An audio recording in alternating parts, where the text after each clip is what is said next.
सदस्य श्री सरयू राय जी की आशंकाओं या फिर जो उनकी इच्छा है जानने की कि ब्रेकअप क्या है, इस संदर्भ में हम आपको आश्वस्त करना चाहते हैं कि 10-15 दिन पहले मैं इसी राशि को लेने के लिए, मांग करने के लिए भारत सरकार के कोयला मंत्री श्री जी किशन रेड्डी जी से मिला था।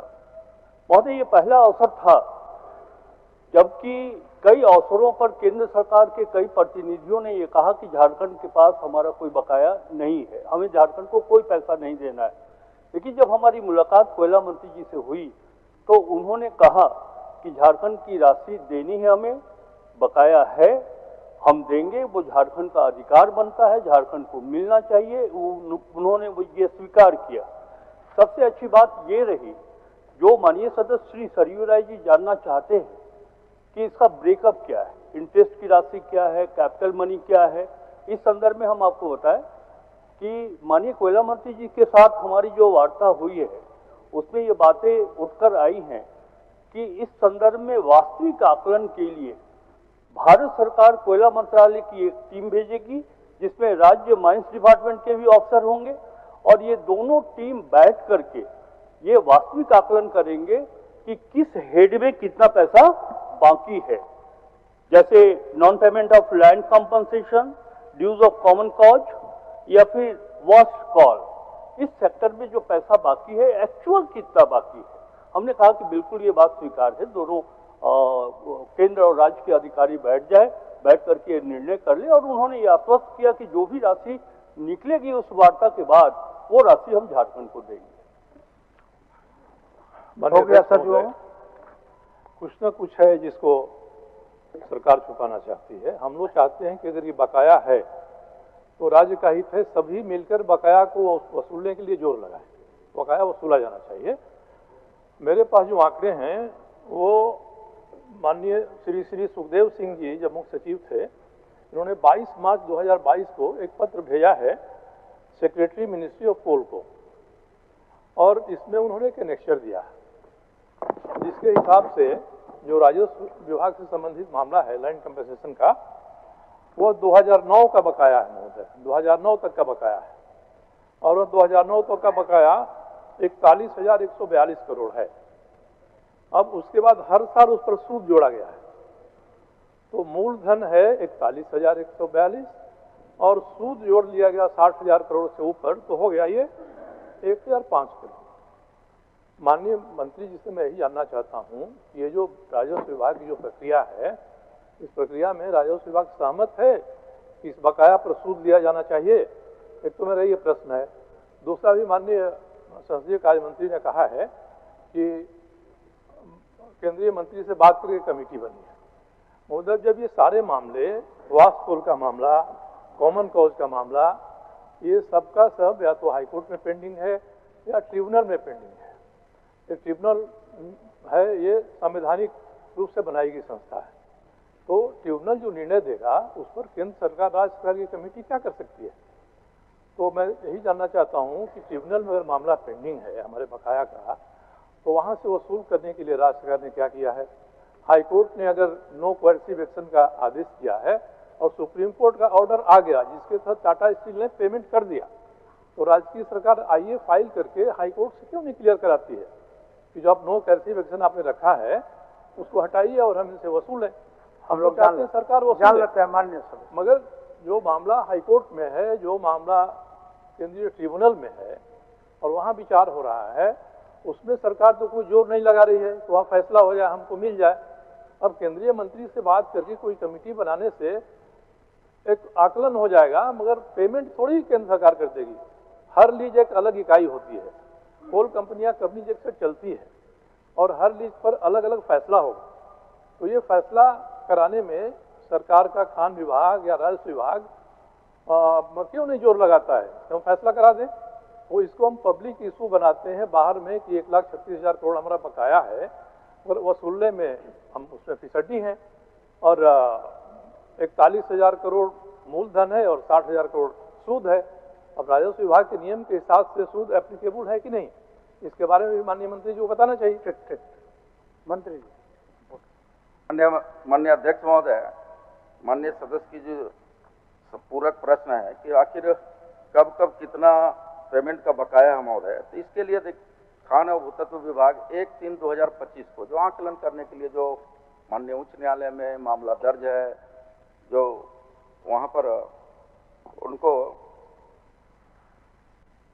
WPC दायर हुआ है, उसके लिए कमेटी बना है महोदय 1/3/2025 को।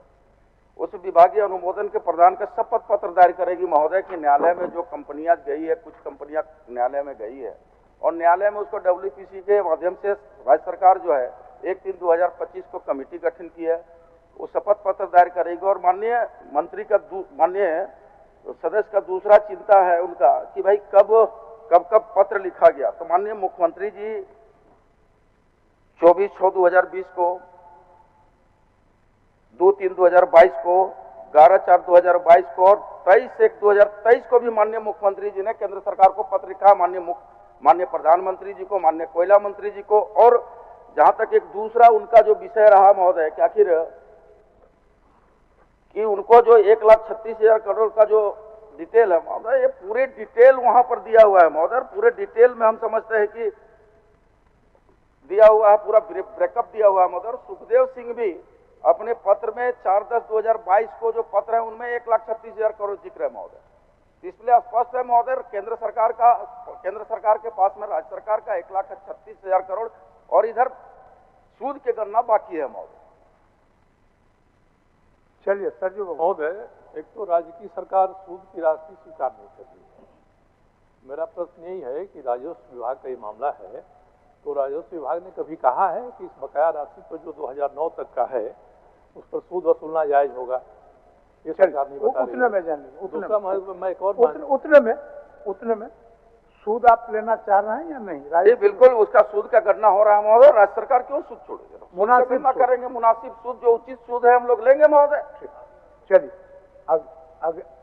आगे और कुछ इसमें राजस्व विभाग का क्या मंतव्य है? एक तो ये, दूसरा कि जब ये सारे मामले हाईकोर्ट के ट्रिब्यूनल में हैं, हर लीज एक इंडिपेंडेंट इकाई होती है, एक साथ क्लब नहीं कर सकते हैं नियम के हिसाब से।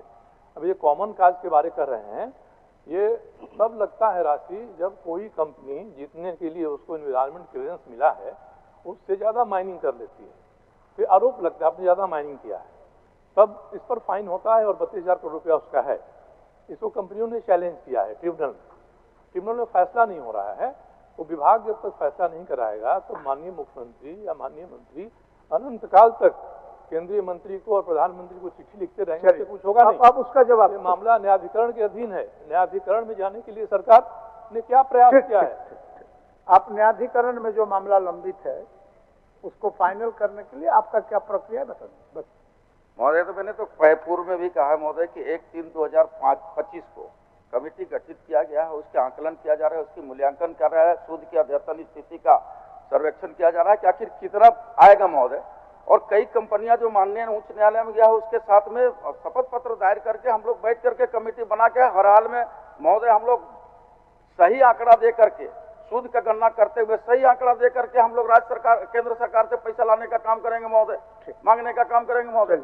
हो गया सर जी, अब राज सिन्हा जी। माननीय मंत्री जी का कहना है कि एक कमेटी बनाए इन्होंने हाल में, केंद्र सरकार राज्य सरकार की। मेरा ये कहना है कि कमेटी बनाना राजनीतिक निर्णय है, वैधानिक निर्णय नहीं है।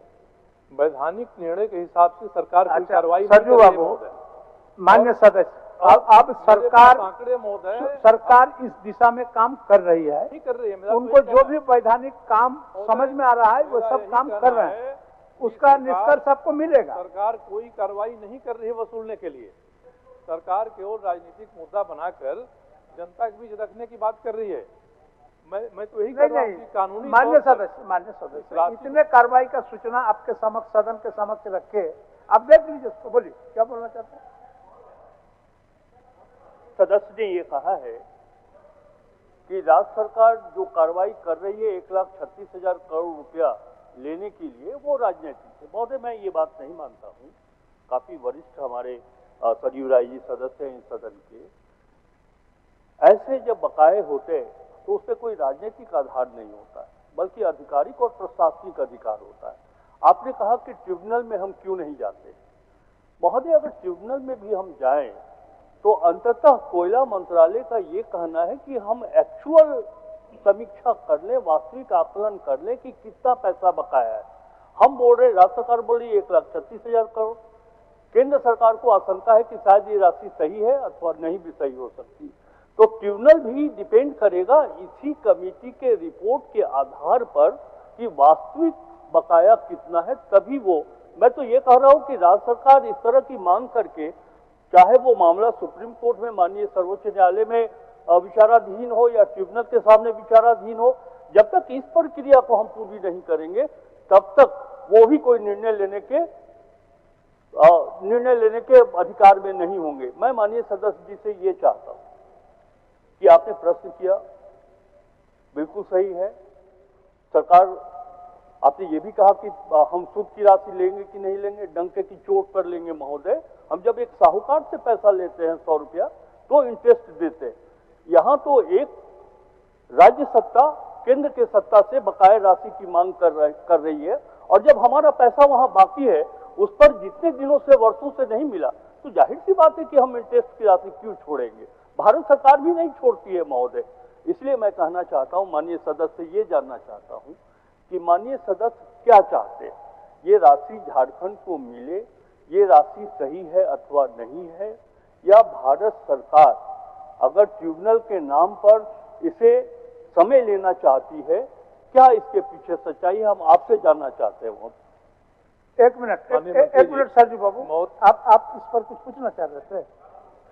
एक मिनट, एक सेकंड, कुछ पूछना चाह रहे थे, आप ही को मदद करना चाह रहे थे। नहीं, माननीय अध्यक्ष महोदय, माननीय सदस्य सरजू राय जी ने जो क्वेश्चन किया है अध्यक्ष महोदय, उस पर माननीय मंत्री योगेंद्र जी ने अभी जवाब दिया कि 1/3/2025 को इन्होंने कमेटी बनाई है। इन्होंने अभी कहा 1/3/2025, इसी महीना का आज 3 तारीख है, 2 दिन पहले बनाया।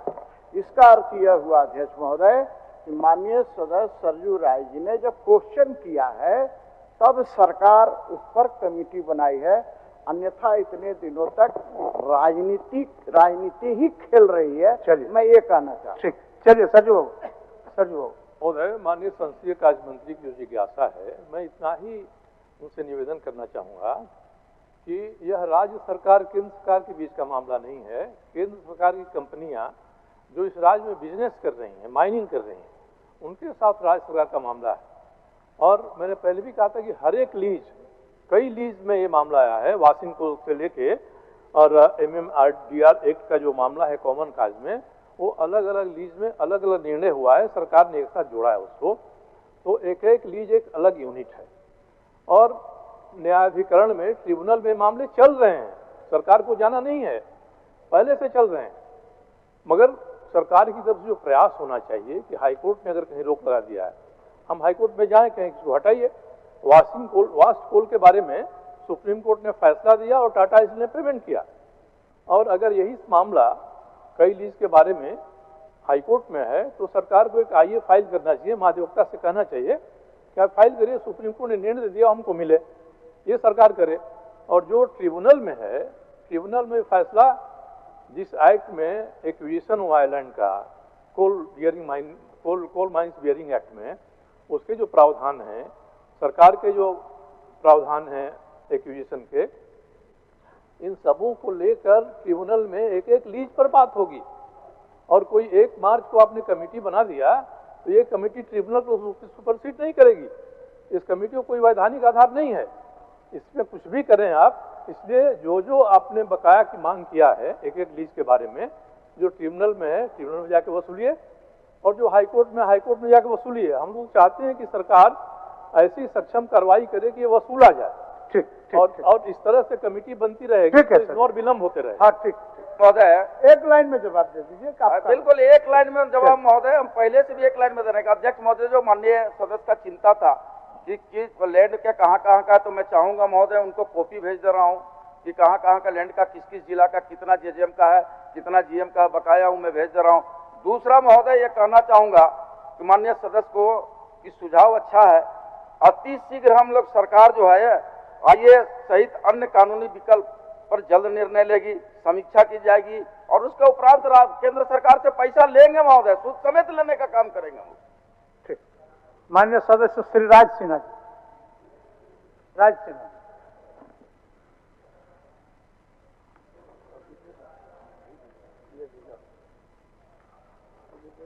अध्यक्ष महोदय,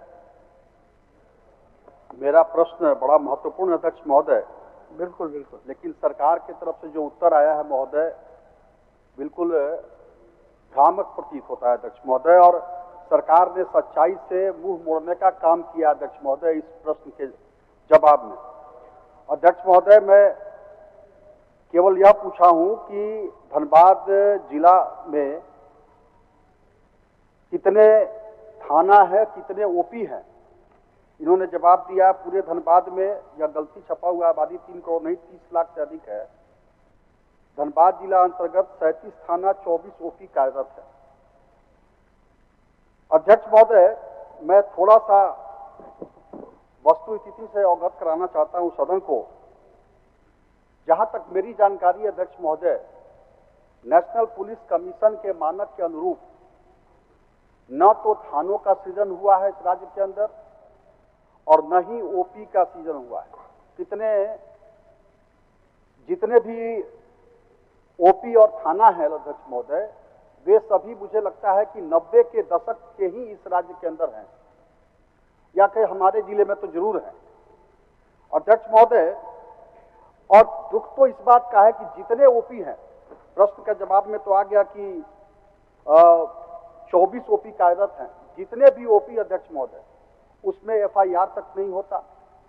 वृद्ध महिला बच्चा के साथ अगर कुछ घटना होती है तो उसको भटकना पड़ता है अध्यक्ष महोदय।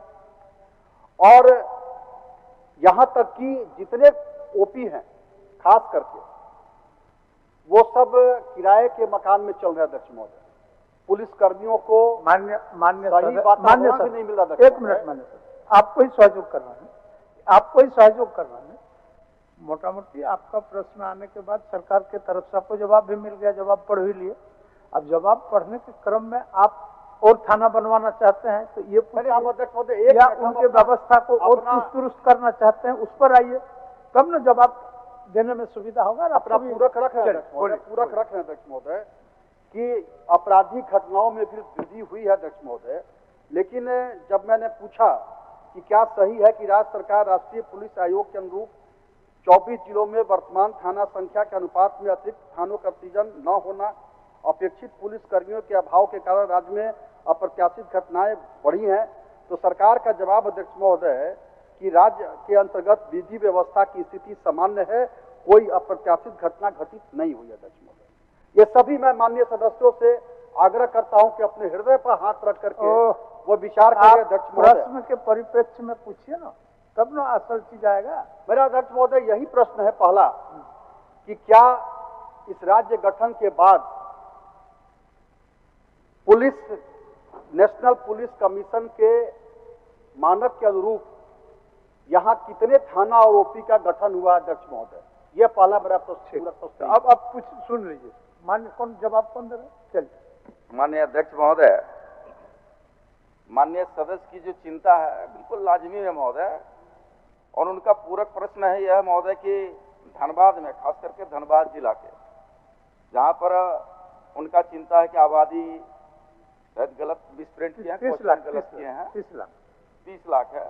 वहां मैं बता देना चाहता हूं महोदय माननीय सदस्य को कि धनबाद जिला में कुल 37 थाना है और 24 ओपी है महोदय, और पूरे हाईटेक तरीके से हमारी थाना काम कर रही है महोदय। अब दूसरा माननीय सदस्य का जो चिंता है कि नया थाना खोलने का सरकार विचार रखती है क्या, तो महोदय उनका जो क्वेश्चन रहा है कि नेशनल पुलिस कमीशन के आधार पर थाना खोलने के लिए कह रहे हैं महोदय। तो हमारा SOP है महोदय, गृह कारा आपदा प्रबंधन विभाग का अधिसूचना 250 के आलोक में आवश्यकता अनुसार हम लोग थाना भी खोलते हैं महोदय, अपग्रेड भी करते हैं, हाईटेक भी करते हैं। जरूरत के हिसाब से हम लोग कई थाना का राज्य बनने के बाद सृजन भी हुआ है महोदय। और रह गया उनका दूसरा चिंता कि महोदय आज विधि व्यवस्था की समस्या है। महोदय मैं बता देना चाहता हूं आपके माध्यम से माननीय सदस्य को कि विधि व्यवस्था की समस्या कहीं नहीं है महोदय। अगर कहीं होता भी है तो उसको निष्पादन कर दिया जाता है। महोदय, कहीं विधि व्यवस्था की समस्या उस तरह की नहीं है कि उसकी चिंता व्यक्त किया जा सके। अध्यक्ष महोदय, अध्यक्ष महोदय, अभी वैसे नहीं मान्य सदस्य, वैसे नहीं। आप 5 आदमी खड़ा हो गए, 5 आदमी खड़ा हो गए तो आसन 5 आदमी को कैसे मौका देगा? आपको अगर इतना ही चिंता था मान्य सदस्य, तो आपको भी क्वेश्चन के रूप में आना चाहिए था ना। जैसे मान्य सदस्य हमारे राज सिन्हा जी आए तो उसी तरह से आना चाहिए, तब ना जवाब मिलेगा। अब 5 आदमी इन्हीं पर कूद गए तो ऐसे नहीं होता है। बोलिए अध्यक्ष महोदय, माननीय मंत्री जी स्वीकार करते हैं कि कहीं कोई, मैं अध्यक्ष महोदय, मेरा मकसद यह नहीं कि मैं सरकार का खिंचाई करूं। मैं केवल, आज बजट है, मैं माननीय वित्त मंत्री जी भी बैठे हैं, मैं इस बात को इसलिए कह रहा हूं अध्यक्ष महोदय कि आज 80% केस में अपराधी बरी हो जा रहे हैं अध्यक्ष महोदय। धनबाद तो खास करके अध्यक्ष महोदय, रोज फोन आता है अपराधियों का, रोज अपराधियों का फोन आता है, 1 करोड़ दो, 30 लाख दो, इतना दो नहीं तो खोपड़ी खोल देंगे अध्यक्ष महोदय। पिछले सत्र में इसी सदन में अध्यक्ष महोदय, आपको याद होगा, गैर सरकारी में माननीय मंत्री जी ने कहा था उस समय कि यहाँ पे जल्द से जल्द ये होगा, वो होगा, दिस दैट। आज एसपी साहब को अगर हम फोन करते हैं अध्यक्ष महोदय, किसी आदमी को फोन आया, कोई डॉक्टर को आया, कोई इंजीनियर को आया, कोई व्यापारी को आया, एसपी साहब को, एसएसपी साहब को फोन करते हैं, बोलते हैं कि मेरे पास फोर्स की बहुत कमी है, बोलिए सुरक्षा अपनाए, घर में रहे, मैं पेट्रोलिंग या ये सब भेज दूंगा कभी कभी, बाकी उनको सुरक्षा और बॉडीगार्ड देना हमारे लिए संभव नहीं है, मेरे पास फोर्स की बहुत कमी। और अभी तक अपराधी पकड़ा नहीं गया अध्यक्ष महोदय, अभी तक रोज फोन आ, सच्चाई अध्यक्ष महोदय, ये कोई मैं बनावटी बात नहीं कह रहा हूं। आज जो आंकड़े सरकार दे रही है वहां पे अध्यक्ष महोदय 2522 स्वीकृत पद है, जबकि 1694 फोर्स है। हालांकि यह भी भ्रामक है, यह पता कीजिएगा अध्यक्ष महोदय। यह जो स्थिति है धनबाद जैसे जिले में अध्यक्ष महोदय, जहां लगातार अपराध, आर्थिक अपराध भी होते हैं, रोज छीना झपटी, चेन स्नैचिंग, मोटरसाइकिल से आया लड़का चेन स्नैचिंग करके चल गया, थाना एफआईआर नहीं लेता अध्यक्ष महोदय, यह स्थिति अध्यक्ष महोदय। तो मेरा यही आग्रह है मंत्री से, यही प्रश्न है कि यह अपना इस बात को चिंता छोड़ दे कि सरकार है तो हम कैसे स्वीकार कर ले। अध्यक्ष महोदय, थोड़ा दिल मंत्री जी बड़ा करे और वहां के थाना, वहां के ओपी और वहां के फोर्स को, वहां वैकेंसी जितनी है उनको भरने का, नए ओपी, नए थाना बनाने का विचार सरकार रखती है। नए थाना निर्माण का मांग है मान्य सदस्य को, और रिक्त पद को भरने का मांग है। बिल्कुल महोदय, देखिए उनका जो पूरक प्रश्न था, और जब भी उन्होंने कहा कि वहां कई टेलीफोन आते रहते हैं और कई अपराधी साक्ष्य के अभाव में छूट गए, बरी हो गए, एसएसपी को फोन करने पर कहते हैं कि अपनी सुरक्षा खुद करो, इस तरह का उनका बयान हास्यास्पद है महोदय। मैं बता देना चाहता हूं सदन को महोदय कि धनबाद में कई ऐसे घटना जो जटिलतम घटना में आता है उसकी उद्बोधन किया गया है महोदय, शायद उनको उनके क्षेत्र में उद्बोधन हुआ है, तो शायद माननीय सदस्य को इस बात की चिंता लाजमी है कि सुरक्षा के दृष्टिकोण से हम लोग और सशक्त बने। आवश्यकता अनुसार महोदय गृह कारा विभाग, सरकार थाना खोलने का काम करेगी महोदय। धन्यवाद। चलिए माननीय सदस्य पूर्णिमा साहू जी, अब छोड़ दीजिए, अब हो गया, अब और दूसरे प्रश्न लेने दीजिए। राज सिन्हा जी, हो गया ना, आप थाना खोलने का बात किए, रिक्ति के लिए तो मंत्री आश्वासन दिया आपको। पूर्णिमा जी, बस पूर्णिमा जी। माननीय अध्यक्ष महोदय, मेरा ये प्रश्न था कि क्या यह बात सही है कि वित्तीय वर्ष 2022-23 तक राज्य के कुल 403 करोड़ से अधिक की राशि का डीसी बिल विपत्र लंबित है? क्या यह बात सही है कि संक्षिप्त आकस्मिक विपत्र के विशुद्ध समायोजित इतनी बड़ी राशि वित्तीय अनियमितता का प्रतीक है? सरकार का जो उत्तर आया है अध्यक्ष महोदय, इससे 2 बातें स्पष्ट है कि पहला है कि ऐसे विपत्र की विशुद्ध समायोजित राशि सरकार के संज्ञान में है, और दूसरी बात ये कि सरकार इसको अनियमितता नहीं मानती। तो मेरा पूरक प्रश्न यही है अध्यक्ष महोदय कि सरकार इसे अनियमितता क्यों नहीं मानती, जबकि इसे नियम के अनुसार समायोजित किया गया है, और जबकि यह मामला वित्तीय वर्ष 2022 और 23 का है जी। और खंड 2 में अध्यक्ष महोदय एक साथ ही बोल देती हूँ, खंड 2 में यह उत्तर दिया गया है कि सितंबर 2024 को मुख्य सचिव की अध्यक्षता में बैठक हुई है महोदय, सितंबर 2024 को, विभागों के 6 माह के अंदर समायोजन के लिए एक्शन प्लान तैयार करने का निर्देश दिया गया था। इस जवाब से प्रतीत होता है कि लगभग 6 माह बीत चुके हैं, अभी तक एक्शन प्लान ही प्राप्त नहीं हुआ है। तो समायोजन की राशि समायोजन जो है वो कैसे निर्धारित किया जाए? माननीय मंत्री जी, माननीय मंत्री जी।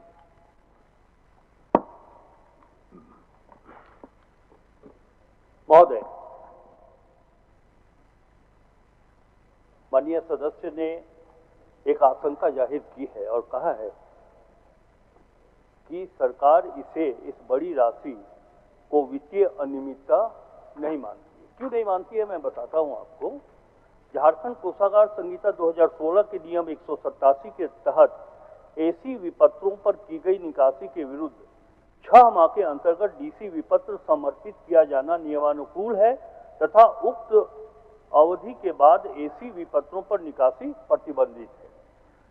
वैसी राशि, वैसे योजनाओं की राशि जिस पर डीसी बिल नहीं हुआ है 6 महीने के अंदर, सरकार ने वैसे विपत्रों के भुगतान पर रोक लगा दिया है या निकासी पर भी रोक लगा दिया है। महोदय, जहां तक प्रश्न आपका ये है कि ये अनियमितता माना जाए या न माना जाए, तो मैंने आपको बता दिया कि झारखंड कोषागार संहिता के नियमों के अनुसार ये अनियमितता नहीं है। महोदय, दूसरा पूरक प्रश्न आपका था, तो उसके संदर्भ में मैं आपको बता दूं कि मुख्य सचिव की अध्यक्षता में दिनांक 23/9/2024 को संपन्न बैठक, सिर्फ एक ही बैठक नहीं हुई महोदय, इस संदर्भ में उस समय से लेकर अब तक 8 बैठकें हुई और 8 बैठक मुख्य सचिव जी की अध्यक्षता में, डायरेक्टर, ओएसडी सदस्य राजस्व परिषद, विशेष सचिव सदस्य राजस्व परिषद के द्वारा लगभग 8 बैठकें हुई है। और उस बैठक में जो कहा गया है उन्हें, वो ये निर्देश दिया गया है जिसकी जानकारी हम माननीय सदस्य को देना चाहते हैं।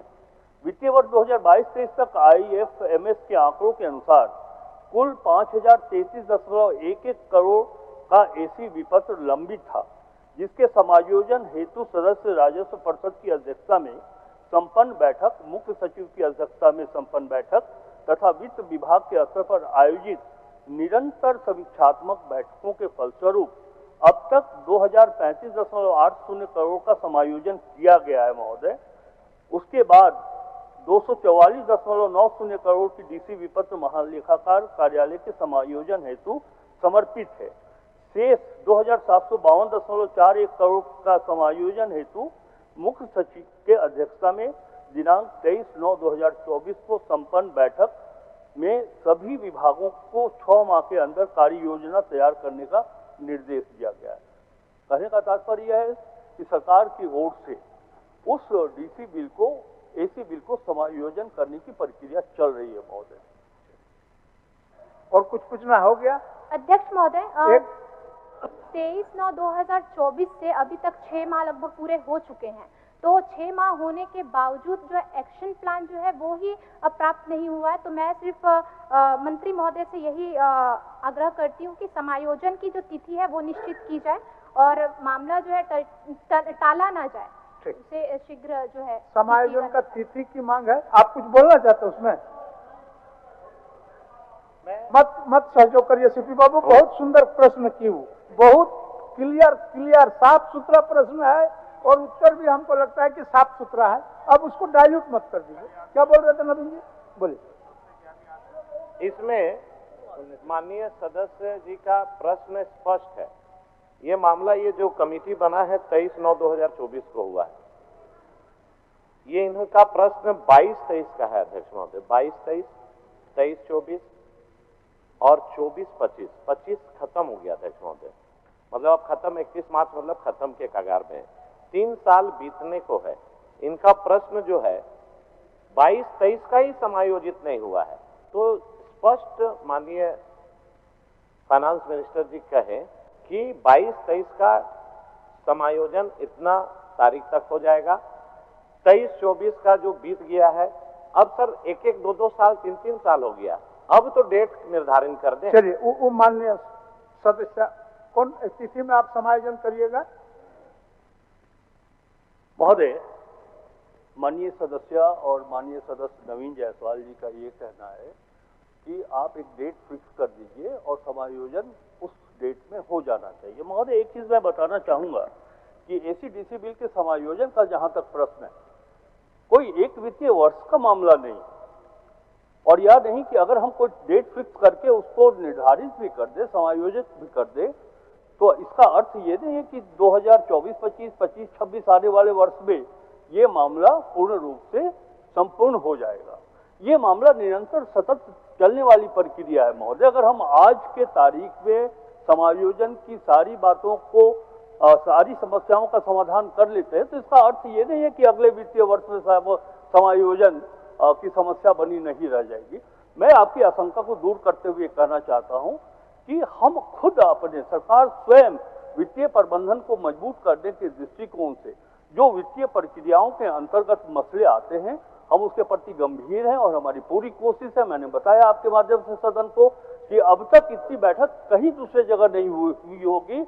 समायोजन के दृष्टिकोण से हम लोगों ने, सरकार ने 8 बैठकें की है महोदय।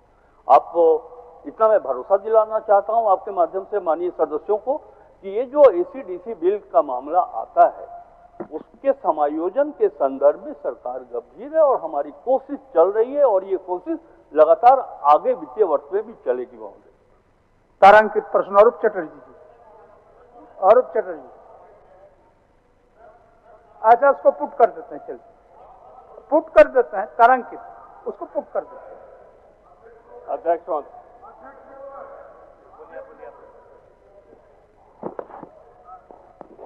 आपका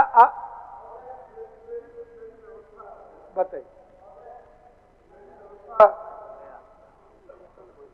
मेरी व्यवस्था है, मेरी व्यवस्था यह है अध्यक्ष महोदय कि आपने 2 दिनों तक हम यहाँ ट्रेनिंग कैंप लगाया था। हमें लगता है कि सचिवालय को, आपके सभा सचिवालय को ट्रेनिंग देना चाहिए। आप जिस प्रश्न को पूछ कर रहे हैं अमित जी का, क्या वह प्रश्न अल्पसूचित लायक है? उसके नीचे मेरे प्रश्न है। आप बार बार इस प्रकार के प्रश्नों को, जो एक व्यक्ति से जुड़े हुए, आप मेरी पूरी बात होने दीजिए अध्यक्ष महोदय, तब आप निर्णय दे तो बेहतर होगा। आप प्रश्न को पढ़े, अगर मैं गलत हूं तो आप सीधे कहे कि नहीं आप गलत है, ये प्रश्न अल्पसूचित के लायक है और सभा सचिवालय ने ठीक किया है, वरना एक कमेटी बनाई। इस प्रकार बार बार चीजों को सामने आता है। भाई, अल्पसूचित में वही प्रश्न आएंगे जो राज्य स्तरीय प्रश्न होगा, जो पूरे राज्य को कवर करता होगा। एक व्यक्ति के प्रश्न को आप अल्पसूचित में लेते हैं, जिन कारणों से राज्य स्तर के प्रश्न नीचे चले जाते हैं। मेरा ये व्यवस्था है। आप देखें, जो हमने इसके ठीक बाद प्रश्न आया सहारा इंडिया का, वो 10 लाख निवेशकों का मामला है अध्यक्ष महोदय, जो सरकार का कमिटमेंट है कि हम उनको पैसा दिलाने के प्रयास करेंगे। आप देखें, उस प्रश्न को आप पूछ करें, ये मेरा विनम्र आग्रह होगा, क्योंकि ये आपके सभा सचिवालय की। मान्य सदस्य, मैं बता दूं, सदन का परिपाटी के मुताबिक हम लोग जितने प्रश्न उत्तरित हुए उसके बाद वाला प्रश्नों को ही लेने की परिपाटी है। लेकिन मैं आपका प्रश्न का महत्ता को समझता हूं, जो कि इस विषय पर पूर्व विधानसभाओं में भी बहुत व्यापक चर्चा भी हुआ है और जरूरत की चीज है। और मेरा नियमावली में ये चीज है नहीं। मैं सभा सचिवालय से बात करके उसको भी, उस प्रश्न का देखते हैं क्या किया जा सकता है। विशेषाधिकार का उपयोग करें, आसन को विशेषाधिकार है। मेरा विनम्र आग्रह होगा कि राज्य हित में विशेषाधिकार का उपयोग करते हुए उस प्रश्न को भी पूछ करें।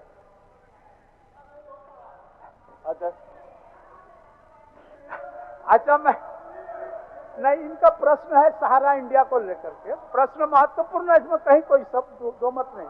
मैं भी, आसन भी इसको स्वीकार करता है, आसन भी इसको स्वीकार करता है। प्रश्न डिस्कशन और डिबेट का विषय है, लेकिन संचालन का जो नियमावली है वो थोड़ा इससे।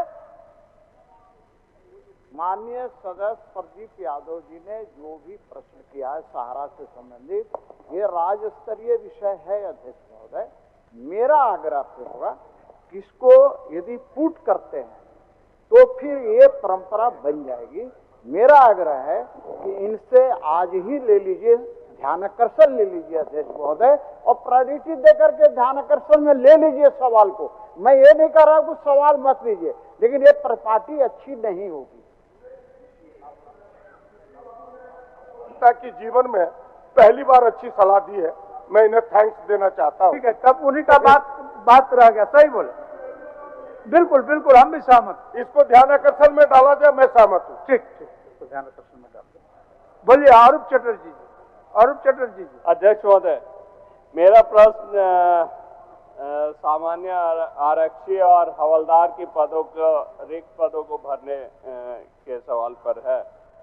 सरकार ने जो जवाब दिया है वो जो विज्ञापन संख्या 17/2023 को विज्ञापन निकाला गया था, जिसमें धनबाद में भी 337 रिक्त पदों उसमें इंक्लूडेड है। लेकिन 2023 की विज्ञापन और अभी अगर आप देखिएगा पहला ये में प्रश्न में, उसमें सरकार ये भी मान रही है जो धनबाद में ही 686 पद है आरक्षी का और हवलदार का 142 है, जबकि विज्ञापित जो हुआ था उसमें निकला था 337 रिक्त पद। तो फिर से दोबारा विज्ञापन निकालकर कब तक इस पदों को भरा जाएगा? माननीय मंत्री जी। माननीय मंत्री जी। धन्यवाद महोदय। माननीय सदस्य की जो चिंता है कि धनबाद जिला में हवलदार का 147 पद रिक्त है और आरक्षी का 686 पद अभी तक रिक्त है। तो माननीय अध्यक्ष महोदय, आपके माध्यम से सदस्य को अवगत कराना चाहूँगा कि धनबाद जिला में सामान्य हवलदार का 142 सीट अभी रिक्त है और सामान्य आरक्षी का महोदय 686 सीट रिक्त है। हवलदार का तो पद का पूर्णतः प्रोन्नति के पद पर आधारित है महोदय, और आरक्षी का जहाँ तक सवाल है कि आरक्षी की रिक्तियां को भरना, तो धनबाद विज्ञापन संख्या 17/23 के द्वारा नियमित प्रक्रिया में है महोदय, और हम समझते हैं कि अति शीघ्र रिक्तियों को भर लिया जाएगा महोदय। ठीक ठीक है अनुभव। विज्ञापन है 2025 चल रही है, कब तक भरी जाएगी? ये सरकार एक तिथि निर्धारण करेगी कि नहीं? सरकार के अनुसार शीघ्र आ गया, तब शीघ्र देखिए, शीघ्र में तो कोई तिथि नहीं कर सकता। बिल्कुल महोदय, शीघ्र में हम लोग हैं, शीघ्र में है। 6 महीना या महीना में साल भर आप एक समय तो दे, आप एक समय निर्धारण कर दे, 6 महीना का या 3 महीना या साल भर जो भी है। 6 महीना, शीघ्र को हम लोग 6 महीना माने। चलिए देख लेते हैं महोदय। ठीक ठीक, चलिए। माननीय सदस्य संजय कुमार सिंह यादव। मैं माननीय मंत्री जी से आपके माध्यम से मैं जानना चाहता हूं कि कब तक प्रस्ताव मंगा करके इसको हैदरनगर में शामिल कर देंगे? माननीय मंत्री जी।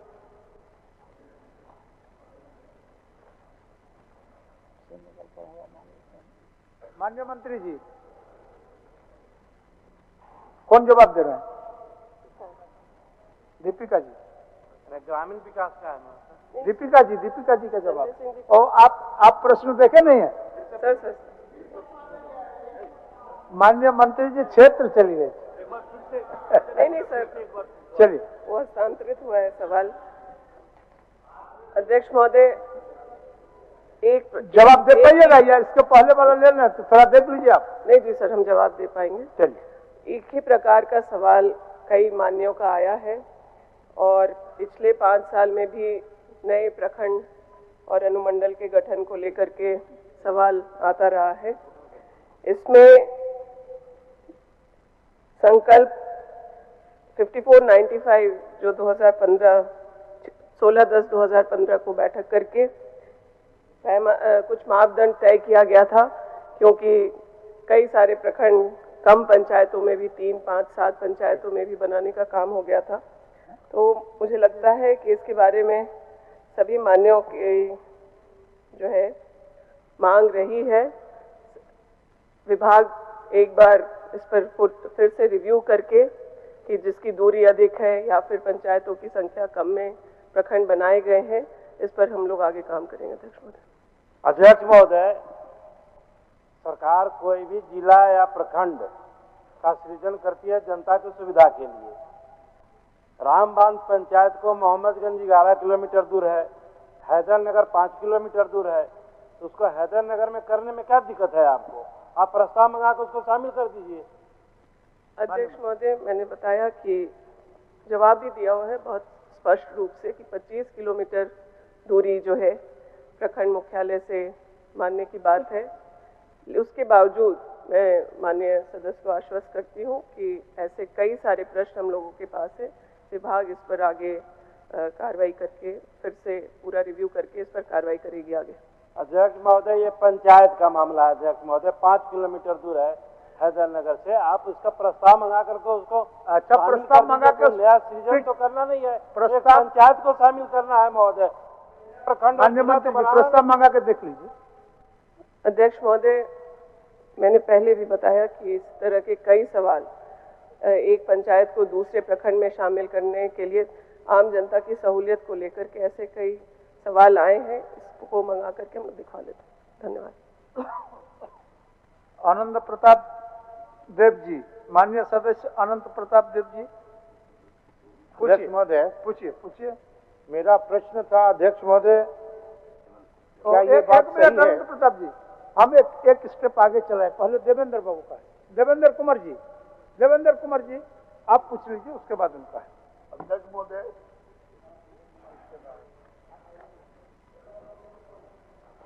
की जरमुंडी प्रखंड के अंतर्गत नौनिहाट प्रखंड बनाने का ये मेरा प्रस्ताव है। हुजूर,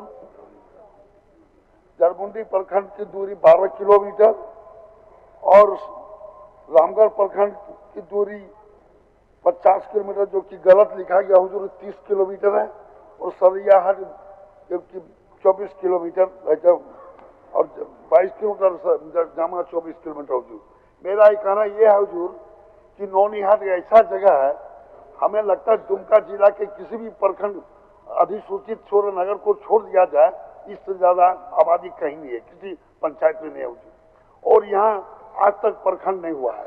प्रखंड इसलिए मेरा मांग है कि ये 20% शताब्दी मिला, महीनों भर 2 महीनों भर तक बाधित रहता है काम से, मैंने जनता के काम के लिए। आज ये नौनिहाट प्रखंड नहीं, राजधानी होना चाहिए। आज नौनिहाट के सामने 500 फीट के अंदर रामगढ़ प्रखंड पड़ता है, 500 मीटर के आगे, तो वहाँ की जनता 30 किलोमीटर रामगढ़ जाता है, और सरैयाहाट ठीक मेरे 2-3 किलोमीटर पीछे सरैयाहाट है, वो भी वहाँ के 22 किलोमीटर दूर जाते हैं, और जामा तो दूर है ही हुजूर। मेरा ये कहना है कि जरमुंडी के अंदर नौनिहाट को प्रखंड बनाया जाए, यही हमारी मांग है। और ये सरकार का उत्तर जो है, आप माननीय मुख्यमंत्री जी। अध्यक्ष महोदय, माननीय सदस्यों की जो चिंता है प्रखंड को, पंचायत को और नगर से संबंधित कई सवाल ऐसे आ रहे हैं, माननीय मंत्री जी ने भी ये बात का जवाब दिया है। मैं सदन से ये आग्रह करना चाहूँगा कि इस विषय पर सरकार गंभीर है, और राज्य में जितने भी लगभग हम लोग पूरे राज्य के विभिन्न क्षेत्रों के प्रतिनिधि भी हैं, सभी माननीय सदस्यों से मेरा आग्रह होगा कि अपने विधानसभा के भौगोलिक संरचना को ध्यान में रखते हुए कौन से पंचायत किस प्रखंड में जाना है, कहाँ नए प्रखंड की सृजन होनी है, कहाँ क्या होना है। मैं चाहता हूँ कि ये चलते सत्र में ये सारे एक अपना जो इनका विधानसभा क्षेत्र का भौगोलिक संरचना है, उनके विषय पर ये सरकार को अवगत कराएं। इस पर बृहत एक निर्णय लिया जाएगा बहुत जल्द। चलिए, ठीक है, इस पर हो रहा है जी। जो चलिए, आपके प्रश्न में पूरा राज्य बच गया। चलिए, अनंत प्रताप देव जी। अध्यक्ष महोदय, मेरा एक प्रश्न जो है, अध्यक्ष महोदय, क्या यह बात सही है कि गढ़वा जिला नगर उटारी अनुमंडल में कोषागार की स्थापना नहीं हुई है? खंड 2 में क्या यह बात सही है कि वर्णित अनुमंडल कोषागार की स्थापना नहीं होने से यहाँ के लोगों को कठिनाइयां का सामना करना पड़ता है? यदि उपरोक्त खंडों को उत्तर सकारात्मक है तो क्या सरकार नगर उटारी अनुमंडल में कोषागार स्थापित करने का विचार रखती है? हाँ तो कब तक, नहीं तो क्यों? माननीय मंत्री। अध्यक्ष महोदय, उत्तर है अध्यक्ष महोदय कि वर्तमान में कोषागार का कार्य ऑनलाइन हो जाने के कारण नए कोषागार की स्थापना वर्तमान के समय विचार नहीं किया जा रहा है। अध्यक्ष महोदय, हमारा ये कहना है कि नगर उटारी अनुमंडल मुख्यालय, जो जिला का मुख्यालय गढ़वा करीब 36 किलोमीटर दूर है। अध्यक्ष महोदय, मेरा आपसे निवेदन है कि कोषागार संबंधित मामला पर निष्पादित होने से लोगों की कठिनाई होगी अध्यक्ष महोदय, इसलिए एक आग्रह मैं आपसे करना चाहता हूं सदन के माध्यम से, आपके माध्यम से, कि उप कोषागार की स्थापना की अनुमति नगर उटारी अनुमंडल में स्वीकृत किया जाए अध्यक्ष महोदय। माननीय मंत्री जी,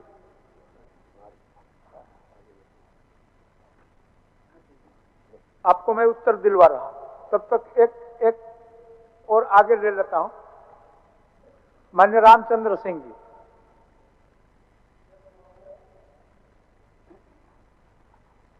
उत्तर मिला है। इसमें हमने स्पष्ट क्वेश्चन किया था कि जो हमारा विधानसभा क्षेत्र है, टाइगर प्रोजेक्ट है, इको सेंसिटिव जोन है, वहाँ कोई उस तरह के विकास कार्य हम लोग नहीं कर सकते हैं जिससे वहाँ के लोगों को ज़्यादा फायदा हो सके। और सरकार दिया है कि होटल वगैरह वगैरह इस तरह के चीज़ के होने से हो जाए, लेकिन वहाँ के लोगों के लिए अध्यक्ष महोदय विशेष पैकेज के हम मांग किए हैं, तो आखिर विशेष पैकेज हमको कब तक मिलेगा? माननीय मंत्री जी। माननीय सदस्य का जवाब जो आया है उसमें राज्य सरकार की भी कुछ सीमाएं हैं। इको सेंसिटिव जोन की स्थापना भारत सरकार के द्वारा की जाती है और इको सेंसिटिव जोन में भारत सरकार ने जिन तरह के उद्योगों, जिन तरह के उपक्रमों को अनुमति प्रदान की है, राज्य सरकार उन्हीं पर काम कर सकती है। माननीय सदस्य के प्रश्न में पूरक में हम लोगों ने उनको यह संसूचित किया है कि इको सेंसिटिव जोन में प्रदूषण फैलाने वाले बृहद उद्योगों की स्थापना को छोड़कर अन्य जो छोटे काम हैं, जैसे होटल रिजॉर्ट की स्थापना, प्रदूषण न उत्पन्न करने वाले लघु उद्योग, स्थानीय समुदाय द्वारा चल रही कृषि, बागवानी, डेयरी, मत्स्य पालन, पोल्ट्री फार्म की स्थापना, कुटीर उद्योगों की स्थापना, तो मैं माननीय सदस्य के अपने क्षेत्र के प्रति चिंता को समझते हुए उनसे ही आग्रह करना चाहूंगा कि वो किस पैकेज के स्वरूप की परिकल्पना करते हैं जो कि इको सेंसिटिव जोन के नियमों के अनुकूल हो। निश्चित रूप से सरकार उस पर विचार करेगी। महोदय, आपके माध्यम से माननीय मंत्री जी से, सरकार से हम यह कहना कर, उन्होंने कहा कि हम किस तरह के परिकल्पना चाहते हैं वहाँ जो भी तृतीय फोर्थ क्लास की बहाली हो, फॉरेस्ट में, पर्यावरण में, जो आपका टूरिज्म में, वहाँ के लोकल लोगों के जो वहाँ के उस क्षेत्र में प्रभावित लोग हैं उनकी बहाली वहाँ हो, उनको उसको फायदा मिले। जिस तरह कोई भी काम अगर वहाँ हो, यदि वहाँ लोग नहीं मिले तब बाहर से लोगों को रखा जाए, और नहीं तो वहाँ के लोगों को रोजगार दिया जाए, इससे वहाँ के लोगों को फायदा होगा। अध्यक्ष माननीय मंत्री जी। मैं माननीय सदस्य की भावना से बिल्कुल सहमत हूं और मैं भी यह महसूस करता हूं कि पर्यावरण की संरक्षा के लिए भारत सरकार जितनी चिंतित या गंभीर है, झारखंड की सरकार भी पूरी चिंतित है। मैं तो इस बात का आग्रह करूंगा कि चूंकि वन क्षेत्र सर्वाधिक झारखंड में है, हम लोगों का एरिया भी ज़्यादा है और उसी वजह से इको सेंसिटिव जोन भी हमारे ज़्यादा हैं। स्थानीय लोगों को रोजगार उपलब्ध कराने के लिए हम तो यह चाहेंगे कि हम लोग भारत सरकार से भी इसके लिए आग्रह करें कि भारत सरकार भी पर्यावरण संरक्षा के नाम पर झारखंड को कुछ अतिरिक्त पैकेज दे, कि उन क्षेत्रों में जो खास करके इको सेंसिटिव जोन बनाए गए हैं, जहां वन और पर्यावरण की संरक्षा राज्य सरकार और केंद्र सरकार दोनों का संयुक्त विषय है, तो निश्चित रूप से एफर्ट भी दोनों के साथ होने चाहिए। तो मैं माननीय सदस्य की बातों से सहमत होते हुए उनसे यह आग्रह करता हूं कि हम लोग जल्दी ही उनसे बात करके निश्चित रूप से भारत सरकार को भी एक आग्रह का पत्र लिखेंगे कि इको सेंसिटिव जोन में लोगों के जीवन यापन की सुविधा को विकसित करने के लिए भारत सरकार भी हमें मदद करे और राज्य सरकार भी निश्चित रूप से मदद करेगी। तो महोदय, इसके लिए अपने सरकार को बहुत बहुत धन्यवाद। अनंत प्रताप देव जी का उत्तर। माननीय मंत्री जी, संसदीय कार्य, उप कोषागार का स्थापना का मांग है। उप कोषागार प्रश्न आपको उत्तर उपलब्ध है, आप पूछेंगे या मैं बताऊं? हमारा सिर्फ एक ही मांग है माननीय मंत्री महोदय कि एक उप कोषागार की नगर उटारी की स्थापना की अनुमति नगर उटारी अनुमंडल में स्वीकृत की जाए, क्योंकि 36 किलोमीटर दूर गढ़वा जिला है, आप तो खुद वाकिफ है माननीय मंत्री महोदय। मेरा आपसे आग्रह है कि वहां पे कोषागार नहीं होने के कारण बहुत दिक्कत है, बहुत परेशानी है। इसलिए मैं निवेदन के साथ माननीय अध्यक्ष महोदय से कहना चाहता हूं कि नगर उटारी अनुमंडल में, क्योंकि अब तो कोर्ट भी हो गया, सारा कुछ हो गया है माननीय मंत्री महोदय, इसलिए उप कोषागार का वहां पे अनुमति दिया जाए माननीय मंत्री महोदय। महोदय, सरकार के द्वारा खंड 2 में यह स्पष्ट किया गया है कि कोषागार का कार्य ऑनलाइन हो जाने से कोषागारों के साथ साथ विभागों का कार्य भी काफी सुलभ हो गया है। विभागों द्वारा अब ऑनलाइन पद्धति का प्रयोग कर विपत्र का निर्माण किया जा रहा है तथा कार्यालय के स्तर से ही कोषागारों को विपत्र एवं इलेक्ट्रॉनिकली और फिजिकली भेज दिया जाता है। कोषागार के स्तर से ही सीधे लाभुक के खाते में ई पेमेंट के माध्यम से राशि का भुगतान कर दिया जाता है। महोदय, ऑनलाइन हो जाने से अनावश्यक विलंब एवं कठिनाई नहीं होती है। लेकिन सरकार ये मानती है सर कि कई ऐसे अनुमंडल हैं, अनुमंडल का निर्माण विगत 10 वर्षों में हो चुका है, लेकिन वहां तक अभी ट्रेजरी नहीं है। हम इस बात को भी मानते हैं कि सरकार का जो ये कहना है कि हम ऑनलाइन की ये सुविधा लोगों को उपलब्ध करा दिया गया, एक कठिनाई ये सरकार देखती है कि सुदूरवर्ती क्षेत्र में ऑनलाइन सिस्टम परफेक्टली वर्क नहीं करता है।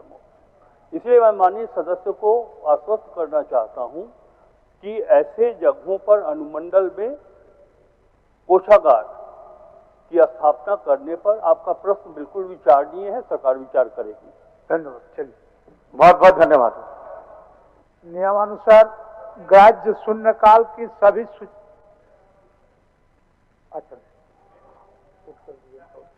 नियमानुसार ग्राह्य शून्यकाल की सभी सूचनाएं पढ़ी हुई मान ली गई और इन्हें संबंधित विभाग को भेज दी जाए।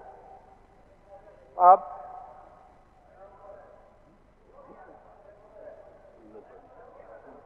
प्रभारी मंत्री प्रभारी वित्त, माननीय मंत्री प्रभारी वित्त, हाँ आप बोलिए, एक बोलिए। इसको महोदय, आपके माध्यम से मैं सरकार को सूचना देना चाहूंगा। कल रात हमारे विधानसभा क्षेत्र के ग्राम रेडिंग से चक्रधरपुर विधानसभा क्षेत्र के चैनपुर गांव एक बारात गई थी। लौटने के क्रम में 3:30 बजे भोर को पिकअप वैन में 15 आदमी सवार थे जो पलट गई। उसमें एक किशोर 17 वर्ष के लक्ष्मण कुमार का देहांत हो गई और बाकी 15 आदमी घायल हो गए और उनको सदर अस्पताल सरायकेला में भर्ती करवाया गया है। डीसी और एसपी स्वयं से जाकर के उन लोग का हालचाल जाना। जो 7 व्यक्ति गंभीर रूप से घायल हैं और टीएमएच में भर्ती हैं। मैं आपके माध्यम से सरकार को सूचना देना चाहूंगा, उन लोग का समुचित इलाज के लिए सरकार की तरफ से सहयोग। माननीय मंत्री प्रभारी मंत्री वित्त। आदरणीय महोदय, मैं भारत का संविधान के अनुच्छेद 203 के अनुसरण में वित्तीय वर्ष 2025-26 के लिए 31 मार्च 2026 को समाप्त होने वाले वर्ष में जो व्यय होने की संभावना है से संबंधित 1,45,400 करोड़ रुपए मात्र का आय व्यय सभा में उपस्थापित करता हूं।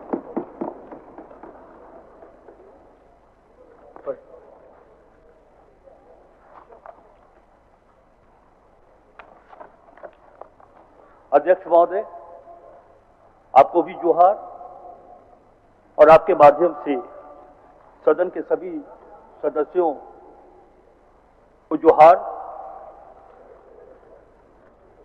महोदय, वर्ष 2025-26 का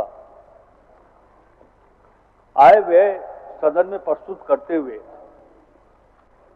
मैं स्वयं को आत्मसम्मानित महसूस कर रहा हूं। महोदय, वित्तीय वर्ष 2025-26 का झारखंड राज्य का बजट आपकी अनुमति से सदन के पटल पर रखते हुए मुझे अति गौरव की अनुभूति हो रही है। मेरे 45 वर्षों के राजनीतिक जीवन में मेरे लिए पहला अवसर है जब वित्त मंत्री के रूप में गौरवशाली झारखंड राज्य के लिए सदन में मैं बजट प्रस्तुत कर रहा हूं।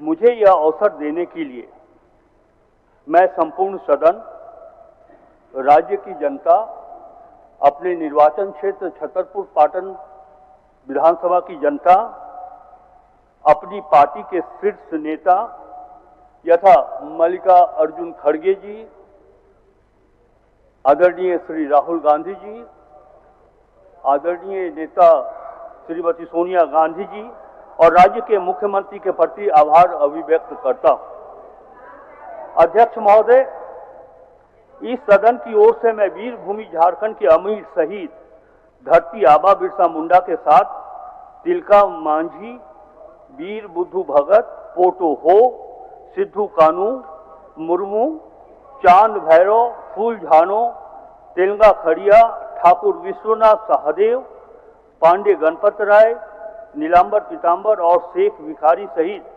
सभी नाम अनाम वीर सपूतों को श्रद्धा सुमन अर्पित करता हूं, जिन्होंने देश के लिए सर्वस्व न्यौछावर कर एकता और अस्मिता की रक्षा की है।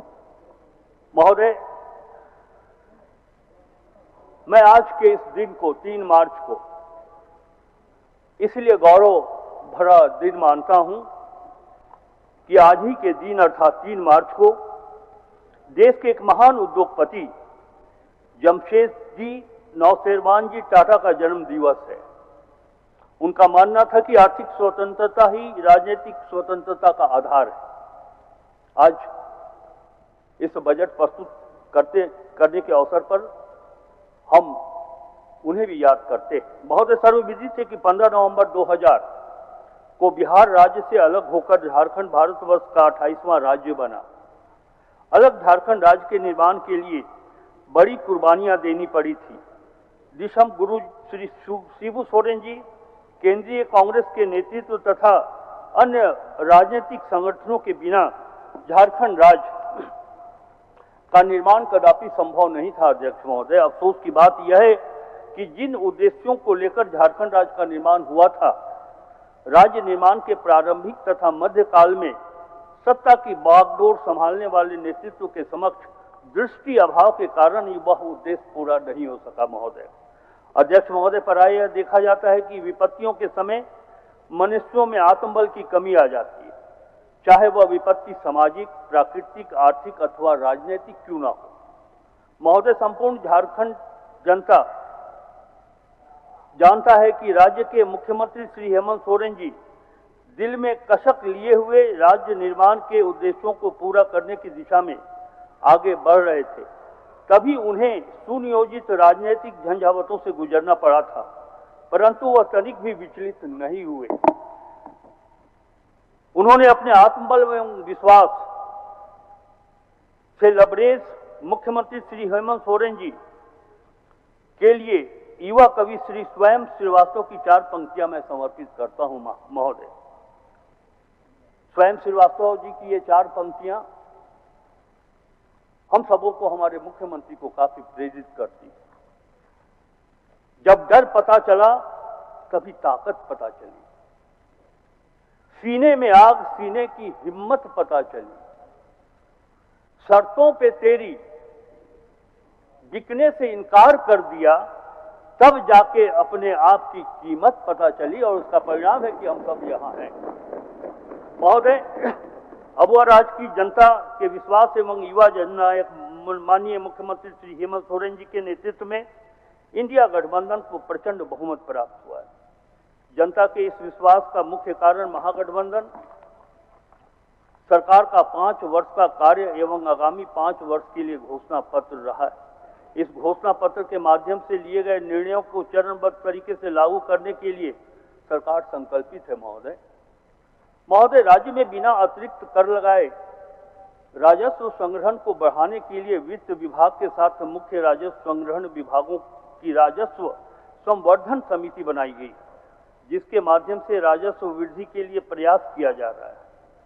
मान्यवर विभागों को आगामी वित्तीय वर्ष में बजट का प्रावधान किया जाना प्राथमिकता नहीं है, बल्कि प्रोस्पेक्टिव प्लानिंग के तहत वर्षवार कार्य योजना तैयार कर कार्य किया जाएगा। ये हम आपके माध्यम से सदस्य को विश्वास दिलाते हैं। चालू योजना का आउटकम तथा क्रिटिकल गैप भरने के संबंध में भी हमारी सरकार विचार कर रही है। माननीय अध्यक्ष महोदय, राज्य के संसाधन सीमित है। सिर्फ राज्यांश एवं केंद्रांश मद की राशि से विकास एवं आधारभूत संरचना का निर्माण संभव नहीं है। अन्य स्रोतों यथा पब्लिक प्राइवेट पार्टनरशिप, सीएसआर एवं अन्य बाह्य एजेंसियों के माध्यम से फंडिंग प्राप्त करने हेतु एजेंसियों को चिन्हित किया जाएगा। संबंधित नोडल विभाग के अंतर्गत पीपीपी सेल तथा सीएसआर सेल को क्रियाशील किया जाएगा। राज्य एवं जिला स्तर पर कॉर्पोरेट कंपनियों के साथ समन्वय स्थापित कर सीएसआर मद से राशि प्राप्त की जाएगी। मान्यवर, राज्य के लगभग 80% विद्यार्थी राज्य के सरकारी विद्यालयों में नामांकित हैं। अतः सरकार सरकारी विद्यालयों के विस्तार एवं सुदृढ़ीकरण हेतु कृत संकल्पित। महोदय, सरकार ने state technology park, state research park, J hub, J world, PFIC innovation hub की स्थापना की योजना बनाई, जो इनोवेशन का केंद्र बनेगा और शिक्षा जगत, उद्योग एवं अनुसंधान संस्थानों के बीच एक पुल का काम करेगा। महोदय, एक सेतु का काम करेगा। महोदय, झारखंड में पर्यटन विकास की असीम संभावनाएं हैं, जो राज्य के अतिरिक्त राजस्व संसाधन एवं अतिरिक्त रोजगार सृजन का एक महत्वपूर्ण स्रोत बन सकता है। इस विजन के साथ, इस दृष्टि के साथ श्री हेमंत सोरेन की सरकार राज्य में विभिन्न स्थलों जैसे बेतला, मंडल, मलय, केचकी, मारोमार, बूढ़ाघाट, नेतरहाट, सुग्गा बांध तथा अन्य प्रमंडलों में टूरिस्ट सर्किट की योजना पर कार्य कर रही है। महोदय, जिला भ्रमण के दौरान ये देखा गया है कि कई सरकारी भवन जो उपयोग में नहीं है और वर्षों से उपयोग में नहीं, इन भवनों को बेहतर उपयोग हेतु कार्य किया जाएगा। भविष्य में सरकारी भवन निर्माण करने से पूर्व उसकी उपयोगिता तथा सड़क से कनेक्टिविटी को ध्यान में रखा जाएगा। महोदय, माननीय महोदय, 1,36,000 करोड़ रुपए royalty payable on vast call. इस बजट भाषण के माध्यम से मैं वो ब्रेकअप भी दे रहा हूं अध्यक्ष महोदय। Dues of common cause judgement and dues of government land acquisition मद में भारत सरकार के पास लंबित है। माननीय मुख्यमंत्री के द्वारा बार बार केंद्र सरकार से यह राशि उपलब्ध कराने का अनुरोध किया जा रहा है। यदि आवश्यक हुआ तो हम कानूनी कार्रवाई भी करेंगे। महोदय, ये झारखंड का पैसा है, झारखंड का पैसा हेमंत सोरेन की सरकार लेकर रहेगी। मैं इस बजट भाषण के माध्यम से सदन को ये विश्वास दिलाना चाहता हूं। महोदय, प्रत्येक वित्तीय वर्ष के बजट में केंद्रीय सेक्टर योजना एवं केंद्र प्रायोजित योजना के लिए राशि का प्रावधान किया जाता है, परंतु केंद्र सरकार के द्वारा केंद्रांश मद की राशि कम उपलब्ध कराई जा रही है। फलस्वरूप राज्य का योजना बजट बड़ा होने के बावजूद केंद्रांश मद से राशि प्राप्त नहीं होने के कारण व्यय का प्रतिशत कम हो जाता है। आगामी वित्तीय वर्ष में केंद्रांश मद में लगभग 17,057 करोड़ 10,10,000 रुपये का प्रावधान किया गया। सभी विभाग केंद्रांश मद की राशि प्राप्त करने हेतु स्थानीय आयुक्त नई दिल्ली के माध्यम से भारत सरकार के मंत्रालयों से समन्वय स्थापित कर राशि प्राप्त करने का भरपूर प्रयास किया जा रहा है। अध्यक्ष महोदय, हमारी गठबंधन की सरकार ने वर्ष 2022-23 के लिए हमर अपना बजट पोर्टल के माध्यम से एक नवाचारी प्रयोग प्रस्तुत किया था महोदय, जिसमें झारखंड वासियों की उत्साहवर्धक भागीदारी हुई थी। उक्त क्रम में कई उपयोगी एवं महत्वपूर्ण सुझाव प्राप्त हुए, जिसमें से कई एक सुझाव बजट में सम्मिलित भी किए गए। इन प्रयोगों को जारी रखते हुए वर्ष 2025-26 के लिए माननीय मुख्यमंत्री जी के नेतृत्व में हमने इसे जनमन की ओर से करीब लाते हुए अबुआ बजट का नाम दिया है। महोदय, विभिन्न बजट गोष्ठियों में सरकार, राज्य और राज्य के बाहर के विद्वानों, अर्थशास्त्रियों, बुद्धिजीवियों के साथ साथ झारखंड की आम जनता, विशेषकर युवा पीढ़ी की भागीदारी भी सुनिश्चित की है। महोदय, माननीय श्री हेमंत सोरेन जी के नेतृत्व में इंडिया गठबंधन की सरकार बिना रुके बिना डिगे झारखंड की जनता की सामाजिक एवं आर्थिक विकास के लिए श्री पीयूष मिश्रा जी की निम्न पंक्तियों से प्रेरित होकर हम आगे बढ़ रहे हैं। वो पंक्तियां हैं, हम जिस गति से हैं चले उस गति को पाएंगे, हम जिस गति से हैं चले उस गति को पाएंगे, आप फूल सूंघते रहे तो किस गति को जाएंगे।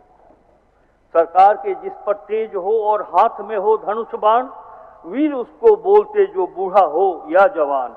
रण में जाकर खड़ा हो तू चक्रव्यूह को तोड़ दे, मौत को भी मात दे और दुश्मनों को मरोड़ दे। महोदय, इसी प्रेरणा के साथ हमारी सरकार आगे बढ़ रही। महोदय, विषम आर्थिक चुनौतियां हमारे सामने रही, बावजूद हमने अर्थव्यवस्था को सुदृढ़ करने के साथ साथ उनका ध्यान रखा है। जो अपनी आवाज उठाने में सक्षम नहीं है, हमने विकास की राह में अंतिम पंक्ति के व्यक्तियों को आगे लाने का प्रयास किया है। झारखंड संवर्धन पेंशन योजना, मुख्यमंत्री मैया सम्मान योजना, मुख्यमंत्री रोजगार सृजन योजना, झारखंड कृषि ऋण माफी योजना, सुखाड़ राहत, मुख्यमंत्री पशुधन योजना, मरांग कौम के जयपाल सिंह मुंडा पारदेशीय छात्रवृत्ति योजना, झारखंड राज्य खाद्य सुरक्षा योजना, सावित्रीबाई फुले किशोरी समृद्धि योजना, मुख्यमंत्री मेधा छात्रवृत्ति योजना, मुख्यमंत्री शिक्षा प्रोत्साहन योजना, मुख्यमंत्री गंभीर बीमारी उपचार योजना, धोती लुंगी साड़ी योजना सहित कई योजनाएं हमारे गठबंधन की सरकार ने शुरू की। साथ ही प्री एवं पोस्ट मैट्रिक छात्रवृत्ति की राशि से लगभग 3 गुना की वृद्धि की गई। यह सब सीधे जनता की आकांक्षाओं और उम्मीदों और उनके उत्थान से जुड़ी है। महोदय, मजबूत अर्थव्यवस्था के मेरे दावे की पुष्टि आंकड़ों के अवलोकन से भी होती है। राज्य की आर्थिक स्थिति से अवगत कराते हुए मैं आपके माध्यम से सदन को भी बताना चाहूंगा कि वर्ष 2019-20 में राज्य का आर्थिक विकास दर 1.1% था। कोरोना काल के विषम परिस्थितियों को अपवाद माने तो वर्ष 2022-23 में अप्रत्याशित सुधार हुआ। महोदय, अप्रत्याशित सुधार के साथ आर्थिक विकास दर 7.8% कांस्टेंट प्राइस रहा। वर्ष 2023-24 में राज्य का विकास दर 7.5% कांस्टेंट प्राइस पर रहा तथा वर्ष 2025-26 में इसका प्रतिशत 7.5 कांस्टेंट प्राइस पर रहने का अनुमान है। महोदय, मैं गर्व के साथ ये कहना चाहता हूं कि हमारी गठबंधन की सरकार ने राजकोषीय घाटा को नियंत्रित और कम से कम स्तर तक रखने का सर्वोच्च प्राथमिकता दी है। हमने बेहतर वित्तीय प्रबंधन के द्वारा वर्ष 2022-23 में राजकोषीय घाटा को 1.1% रखने की सफलता हासिल की है। महोदय, इसके फलस्वरूप राज्य का डेट जीडीपी रेशियो में सुधार हुआ है तथा वित्तीय वर्ष 2021-22 में यह 30.2% था। वित्तीय वर्ष 2022-23 में तथा 23-24 में क्रमशः 28.4 तथा 27.7% रहा तथा वित्तीय वर्ष 2024-25 एवं 25-26 में क्रमशः 27.5% एवं 27.3% रहने का अनुमान है। महोदय, दूसरी महत्वपूर्ण बात यह है कि राज्य ने अपने स्व राजस्व आय में उत्तरोत्तर वृद्धि हासिल की है। वर्ष 2019-20 में राज्य के स्रोत से कुल राजस्व आय 25,521 करोड़ रुपए थी, जो वित्तीय वर्ष 23-24 में 41,429.88 करोड़ रुपए हो गई तथा वित्तीय वर्ष 2025-26 में हम ये उम्मीद करते हैं कि 61,056.12 करोड़ रुपए रहने का अनुमान है। महोदय, हमारे गठबंधन की सरकार के बजट की एक और महत्वपूर्ण विशिष्टता यह है कि विगत 5 वर्षों में स्थापना व्यय की तुलना में योजना व्यय में लगातार वृद्धि हो रही है। महोदय, मैं आपके माध्यम से सदन को ये बतलाना चाहूँगा कि मैंने पूर्व के अनुभवों को देखा है, चाहे वो बिहार हो या दूसरे राज्यों की भी समीक्षा हमने की है, तो मैंने वहाँ देखा है कि स्थापना और योजना मद लगभग समतुल्य हुआ करते थे। महोदय, झारखंड बना इस उद्देश्य से है कि हमारे राज्य में रहने वाले वो गरीब जिनके आंखों का आंसू पोंछना हमारा कर्तव्य है। हम लोगों ने, हमारी सरकार ने ये कोशिश की है कि हम स्कीम हेड में अधिक से अधिक पैसा खर्च करें तथा स्थापना मद में हम कम से कम राशि या जो आवश्यकता है उससे अधिक नहीं बढ़े। तभी मैं ये कहना चाहता हूं कि स्थापना व्यय की तुलना में योजना व्यय में लगातार वृद्धि हो रही है। कुल व्यय में स्थापना योजना व्यय का अनुपात देखा जाए तो वित्तीय वर्ष 2019-20 में 47.53 था।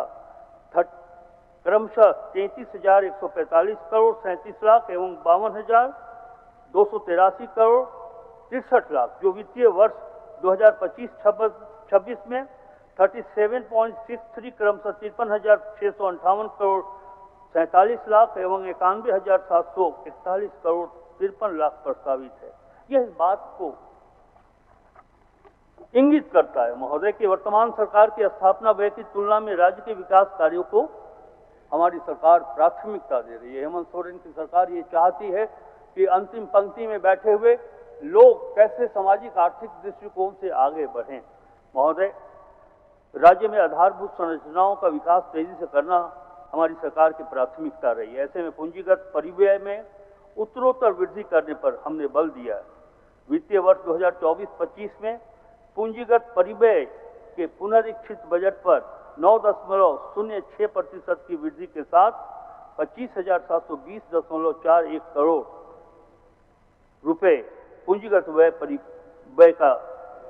पूंजीगत परिव्यय का आकलन किया गया है। महोदय, हमारी सरकार द्वारा राज्य के आर्थिक स्वास्थ्य को बेहतर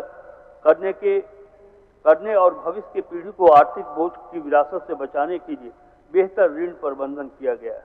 अध्यक्ष महोदय, राज्य की आधारभूत संरचना के विकास के लिए ऋण लेना राज्य सरकार की बाध्यता है और सरकारें ऋण लेती भी हैं।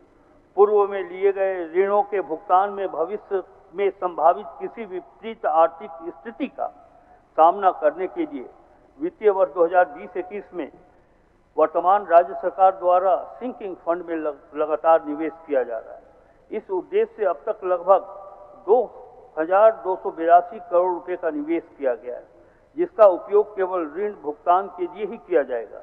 इससे स्वस्थ आर्थिक हित के साथ साथ राज्य की साख भी बढ़ी है। महोदय, इस वर्ष इसमें 638 करोड़ 13 लाख रुपए का पुनः निवेश करने का प्रस्ताव। अध्यक्ष महोदय, राज्य की कर्मियों के सेवानिवृत्ति होने पर आर्थिक जोखिमों से दूर कर उन्हें एक सुरक्षित आर्थिक स्रोत सुनिश्चित कराने हेतु पुनः लागू पुरानी पेंशन योजना का वित्तीय भार कम करने के दृष्टिकोण से पेंशन कोष का गठन किया गया है। इसके लिए वर्ष 2023-24 में 700 करोड़ रुपए एवं 24-25 में 780 करोड़ रुपए निवेश किया गया तथा वित्तीय वर्ष 2025-26 में 832 करोड़ रुपए का निवेश हेतु बजट प्रस्तावित है। महोदय, मैं आपके माध्यम से सदन को यह बताना चाहूंगा कि हमारे पांव जमीन पर मजबूती से टिके और विकास के आसमान को छूने का हौसला भी हम रखते हैं। इसी विश्वास के साथ मैं सदन के समक्ष वित्तीय वर्ष 2025-26 के लिए 1,45,400 करोड़ रुपए का सकल बजट अनुमान प्रस्तुत कर रहा हूं, जो गत वर्ष से लगभग 13% अधिक है। मान्यवर, वित्तीय वर्ष 2025-26 में राजस्व व्यय के लिए 1,10,636 करोड़ 70 लाख रुपए प्रस्तावित है, जो गत वर्ष से 20.48% अधिक है।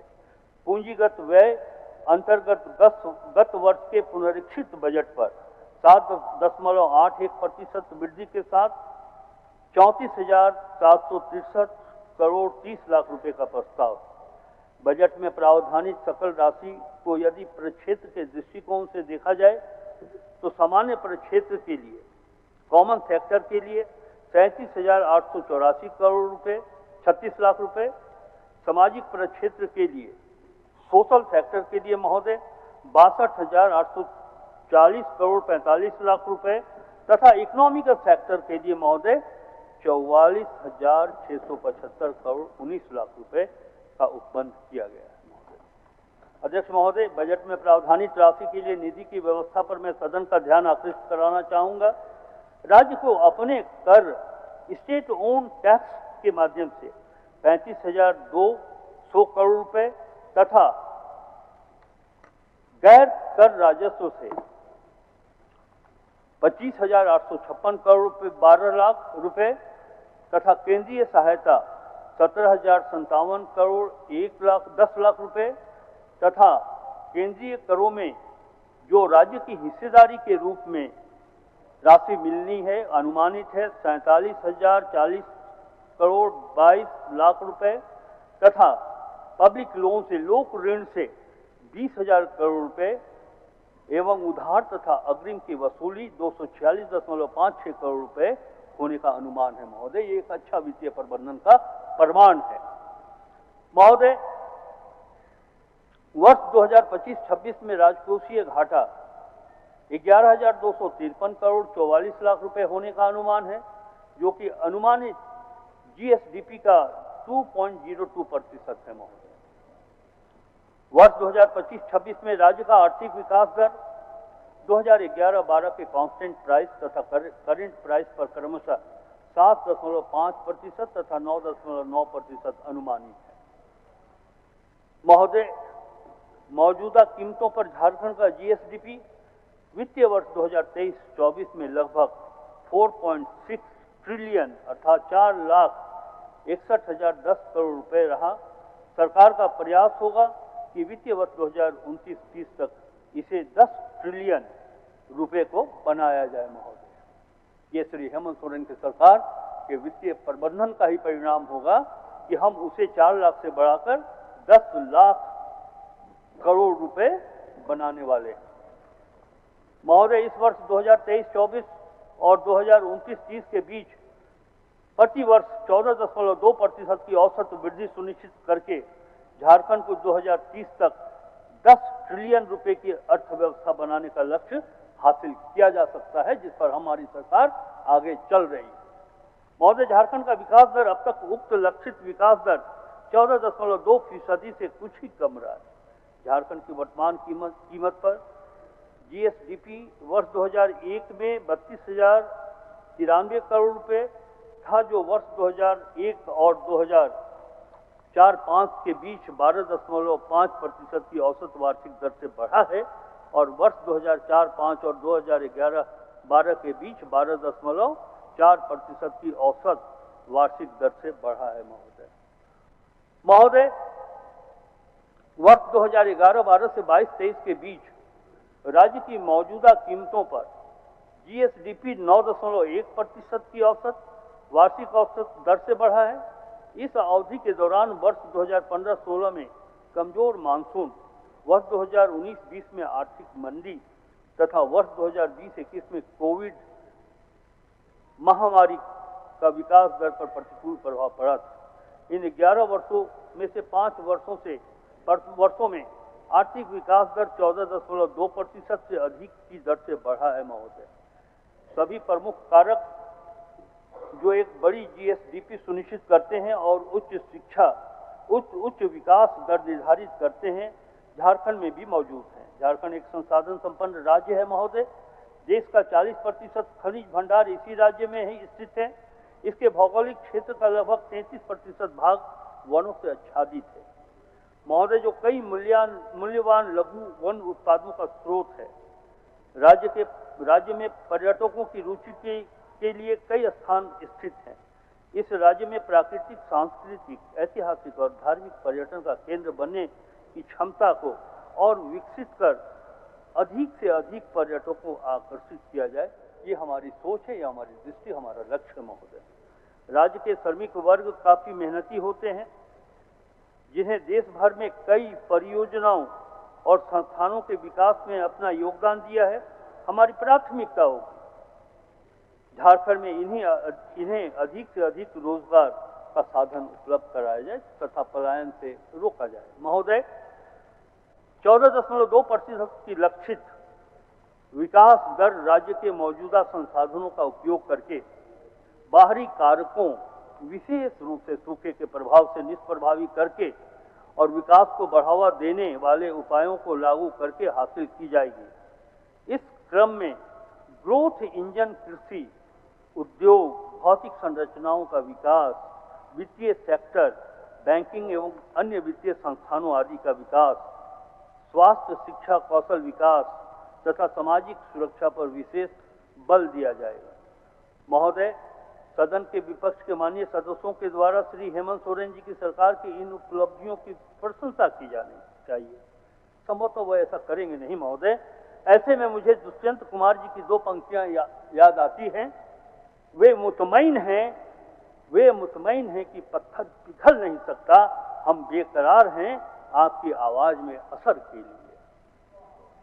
अध्यक्ष महोदय, राज्य की आर्थिक संस्कृति आज भी मुख्यतः खेती किसानी पर ही आधारित है। हमारी सरकार की मुख्य प्राथमिकता किसानों को ऋण से मुक्त करना, सूखा से राहत दिलाना और सबसे महत्वपूर्ण उनकी आय में वृद्धि करना। अध्यक्ष महोदय, हमारी सरकार ने झारखंड कृषि ऋण माफी योजना के माध्यम से अब तक 4 लाख किसानों को 2 लाख रुपए तक का ऋण माफ किया है महोदय। इस मद में कुल 769 करोड़ रुपए से अधिक का व्यय किया जा चुका है। महोदय, वित्तीय वर्ष 2024-25 में मृदा एवं जल संरक्षण के क्षेत्र में बंजर भूमि राइस फैलो उपयोजना एवं जल निधि उपयोजना के अंतर्गत 1200 सरकारी निजी तालाबों का गहरीकरण जीर्णोद्धार कराया जा रहा है, जिसके माध्यम से कृषि कार्य हेतु 9,600 12,000 हेक्टेयर भूमि में अतिरिक्त सिंचाई सुविधा उपलब्ध होगी महोदय। इसे जारी रखते हुए वित्तीय वर्ष 2025-26 में जल निधि उपयोजना अंतर्गत तालाबों का गहरीकरण, जीर्णोद्धार, डीप बोरिंग आदि कार्य कराने से 203 करोड़ 40 लाख रुपए का बजट प्रस्ताव किया गया है। आदरणीय महोदय, खेती में कृषि यंत्रों के प्रयोग को बढ़ावा देने के उद्देश्य से कृषि यंत्र वितरण योजना अंतर्गत mini tractor, power tiller, pump set, reaper, transplanter आदि का वितरण किया जा रहा है, जिसके लिए वित्तीय वर्ष 2025-26 में 8,400 लाभुकों के लिए 140 करोड़ रुपए का बजटीय प्रावधान किया जा रहा है महोदय, किया गया है। आदरणीय महोदय, पशुपालन एवं गव्य विकास के क्षेत्र में मुख्यमंत्री पशुधन विकास योजना अंतर्गत वित्तीय वर्ष 2025-26 में कुल 79,000 लाभुकों को आच्छादित करने के लक्ष्य पर 255 करोड़ रुपए का बजट प्रस्तावित है। वित्तीय वर्ष 2025-26 में मिल्क प्रोडक्शन को बढ़ाने के लिए 38,01,000 मैट्रिक टन प्रस्तावित है। झारखंड मिल्क फेडरेशन के माध्यम से राज्य में दूध संग्रहण, विधायन एवं विपणन व्यवस्था के विस्तारीकरण, सुदृढ़ीकरण हेतु Jharkhand state dairy development plan के क्रियान्वयन का प्रस्ताव है। महोदय, मैं आपके माध्यम से सदन को ये बताना चाहूँगा कि हमारे यहाँ प्रति व्यक्ति प्रतिदिन जो दूध की उपलब्धता है वो राष्ट्रीय औसत से बहुत ही कम है, और उसका परिणाम ये है कि लोग खून की कमी, कुपोषण के शिकार होते हैं। माननीय मुख्यमंत्री श्री हेमंत सोरेन ने ये दृष्टि रखा है कि हम मिल्क प्रोडक्शन को आगे बढ़ाएं और जो हमारी जरूरत है, जो मेडिकली जो आवश्यकता है मिल्क की प्रति व्यक्ति, वो दूध प्रतिदिन उन्हें उपलब्ध। अध्यक्ष महोदय, झारखंड राज्य के किसानों के हितों को ध्यान में रखते हुए उन्हें कृषि उत्पादन में आर्थिक नुकसान से भरपाई हेतु बिरसा प्रधानमंत्री फसल बीमा योजना का क्रियान्वयन कराया जा रहा है, जिसके अंतर्गत प्रतिकूल मौसम के कारण फसलों में क्षति होने की स्थिति में फसलों की क्षति का आकलन कर किसानों को क्षतिपूर्ति राशि देने की व्यवस्था की जा रही है। महोदय, वर्ष 2025-26 में बिरसा प्रधानमंत्री फसल बीमा योजना के लिए 350 करोड़ रुपए का बजटीय उपबंध किया जा रहा है। महोदय, वर्तमान में लैंप पैक्स विभिन्न सेवाओं के लिए कार्य कर रहे, इनके माध्यम से किसानों की उपज के भंडारण एवं संरक्षण हेतु गोदाम निर्माण योजना अंतर्गत 2025-26 में 118 गोदामों के निर्माण का कार्य प्रस्तावित है, जिस पर 259 करोड़ 52 लाख का बजटीय उपबंध किया गया। महोदय, आगामी वर्ष 2025-26 में कृषि एवं एलाइड सेक्टर में संबद्ध परिक्षेत्र के लिए 4,587 करोड़ 66,24,000 रुपए का बजट प्रस्तावित है। महोदय, ग्रामीण विकास की बात करें महोदय, ग्रामीण क्षेत्र में आय के स्रोतों को बढ़ाते हुए रोजगार सृजन एवं उनके जीवन स्तर में सुधार करना श्री हेमंत सोरेन सरकार का मुख्य उद्देश्य है। वर्ष 2025-26 में महात्मा गांधी नरेगा योजना अंतर्गत 12 करोड़ मानव दिवस रोजगार सृजित करने का लक्ष्य है महोदय। सरकार की महत्वाकांक्षी अबुआ आवास योजना की शुरुआत प्रधानमंत्री ग्रामीण आवास योजना से अनाच्छादित राज्य के गरीब परिवारों को पक्का मकान उपलब्ध कराने के लिए की गई, जिसमें लाभार्थियों को 5 किस्त में 2 लाख रुपए की आर्थिक सहायता दी जाती है। इस योजना के अंतर्गत 2024 तक के लिए अबुआ आवास हेतु निर्धारित लक्ष्य 6,50,000 के विरुद्ध अब तक 6,01,135 आवासों के निर्माण की स्वीकृति प्रदान की गई है महोदय। ये एक बहुत बड़ी उपलब्धि, जिसमें 19,685 आवास पूर्ण हो चुके हैं। शेष आवास वित्तीय वर्ष 25-26 में पूर्ण करने का उद्देश्य है, प्रस्ताव है महोदय। इस तरह वर्ष 2025-26 में ग्रामीण विकास के लिए 9,841 करोड़ 41,61,000 रुपए का बजट प्रस्तावित है महोदय। जल संसाधन, जिसकी आवश्यकता है कृषि दर बढ़ाने की दिशा में बृहद एवं मध्यम सिंचाई प्रक्षेत्र अंतर्गत वित्तीय वर्ष 2025-26 में 779 करोड़ 20 लाख रुपए का योजना प्रस्तावित है, जिसमें नई सिंचाई परियोजना का निर्माण, पुरानी सिंचाई परियोजनाओं को पूर्ण करने का लक्ष्य, पूर्ण एवं अपूर्ण वृहद एवं मध्यम सिंचाई परियोजनाओं के पुनर्स्थापन, जीर्णोद्धार, विस्तार एवं आधुनिकीकरण के लिए 136 करोड़ का बजट ये प्रस्तावित है महोदय। इसके अतिरिक्त स्वर्ण रेखा परियोजना पर आगामी वित्तीय वर्ष में 350 करोड़ का बजट ये प्रस्तावित है महोदय। सिंचाई सुविधाओं पर सिंचाई क्षमता को विस्तार में ध्यान रखते हुए 2025-26 में जल संसाधन के लिए 2,257 करोड़ 45,55,000 रुपए का बजट प्रस्तावित है महोदय। 100% राज्य योजना मद में राज्य सरकार के द्वारा आगामी वित्तीय वर्ष 2025-26 में बजट 25-26 में पंचायत सचिवालय सुदृढ़ीकरण योजना, विभिन्न भवन परिसंपत्तियों के निर्माण, मरम्मति, जीर्णोद्धार, सामुदायिक तथा सेवा केंद्र तथा पंचायत ज्ञान केंद्र आदि पर कुल 280 करोड़ के बजटीय उपबंध का प्रस्ताव है महोदय। पंचायती राज व्यवस्था के सुदृढ़ीकरण हेतु 2025-26 में 2,144 करोड़ रुपए का बजट प्रस्तावित है महोदय। महिला जो इस राज्य की नारी शक्ति, वृद्धजनों, महिलाओं, बच्चों, किशोरियों, दिव्यांगजनों, भिक्षुकों तथा समाज के अन्य अभिवंचित वर्गों के कल्याण तथा सामाजिक सुरक्षा कराने हेतु राज्य सरकार कृत संकल्पित महोदय। राज्य सरकार ने सशक्त एवं समर्थ राज्य तथा समाज निर्मित करने के निमित्त राज्य की महिलाओं को आर्थिक रूप से स्वावलंबी, सामाजिक रूप से सशक्त, शारीरिक रूप से स्वस्थ, मानसिक रूप से सजग और शिक्षित बनाने के लिए 18 से 50 वर्ष तक की आयु की महिलाओं को झारखंड मुख्यमंत्री मैया सम्मान योजना से आच्छादित किया गया है महोदय। इस योजना के अंतर्गत प्रति महिला प्रति माह 2,500 रुपए की दर से राशि प्राप्त करने हेतु वित्तीय वर्ष 2025-26 में 13,363 करोड़ 35 लाख रुपए का बजट उपबंध का प्रस्ताव है महोदय। मुख्यमंत्री संवर्धन पेंशन योजना के अंतर्गत 60 वर्ष की उम्र के व्यक्ति आच्छादित किए गए, किंतु निःशक्त व्यक्तियों, आदिम जनजाति के व्यक्तियों और निराश्रित महिलाओं से ग्रसित व्यक्तियों एवं ट्रांसजेंडरों, तृतीय लिंग व्यक्तियों के साथ 50 वर्ष की आयु पूरी करने वाले आर्थिक रूप से कमजोर सभी महिलाओं तथा अनुसूचित जाति जनजाति के सभी व्यक्तियों को पेंशन का लाभ दिया जा रहा है। इस योजना के अंतर्गत वर्ष 25-26 में कुल 3,850 करोड़ 66 लाख रुपए का बजट ये प्रावधान प्रस्तावित है महोदय।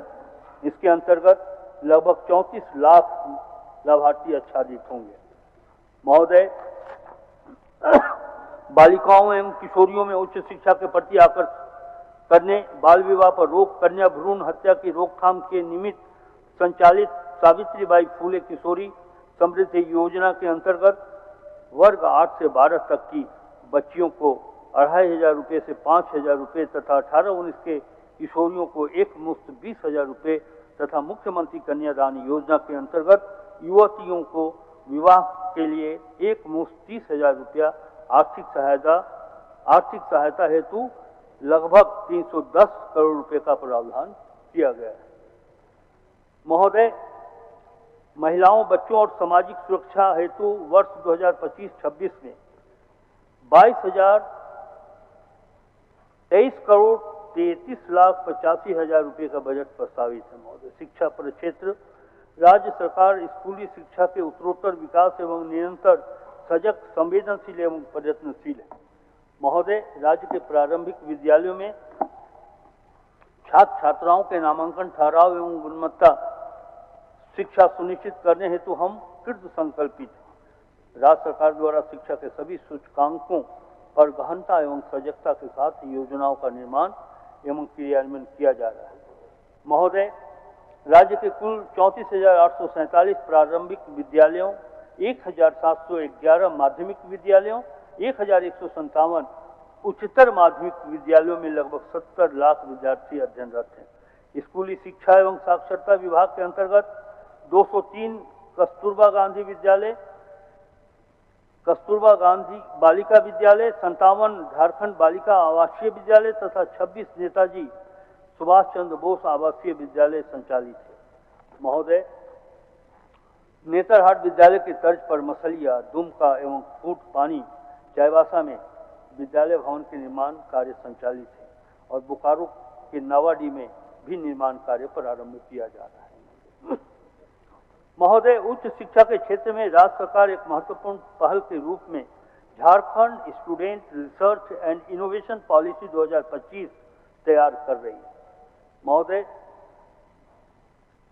झारखंड राज्य के 10वीं एवं 12वीं उत्तीर्ण अनाथ एवं दिव्यांग विद्यार्थियों को उच्च शिक्षा हेतु ट्यूशन फी के रूप में 10 लाख रुपए तक वार्षिक एवं दैनिक उपभोग अध्ययन सामग्री इत्यादि के लिए 4,000 रुपये प्रति माह आर्थिक सहायता प्रदान करने हेतु 2025-26 में वाल्मीकि छात्रवृत्ति योजना को लागू किया जा रहा है।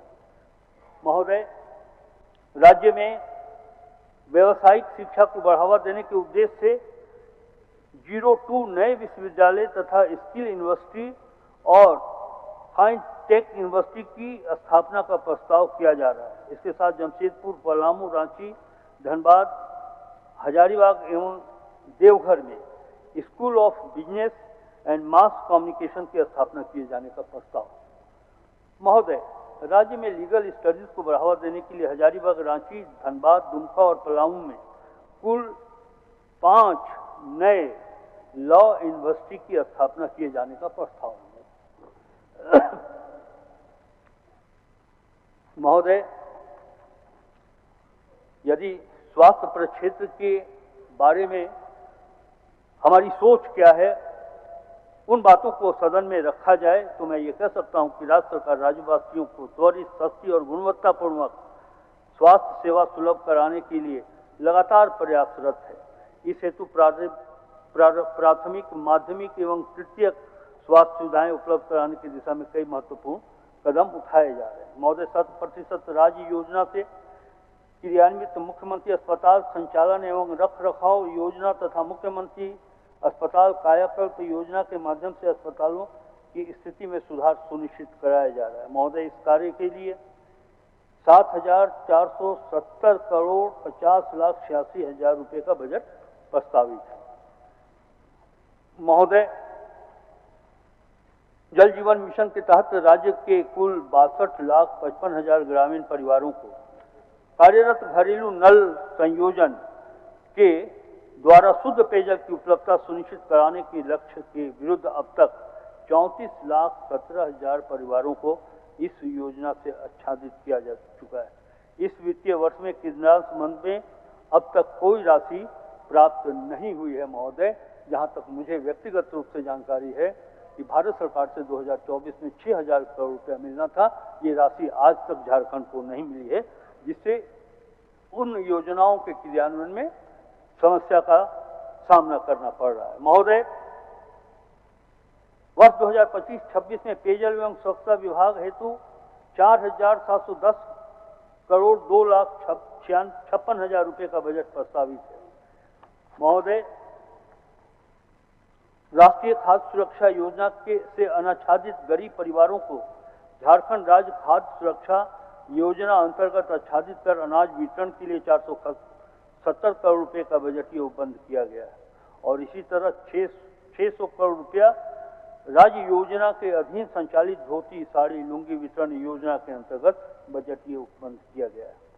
महोदय, प्रवासी मजदूरों का निबंधन ऑनलाइन किया जा रहा है। अब तक लगभग 1,91,000 मजदूरों का निबंधन कराया गया। महोदय, वर्ष 2025-26 में श्रम नियोजन, प्रशिक्षण एवं कौशल विकास के लिए 1,085 करोड़ 74,46,000 रुपये का बजट प्रस्तावित है। महोदय,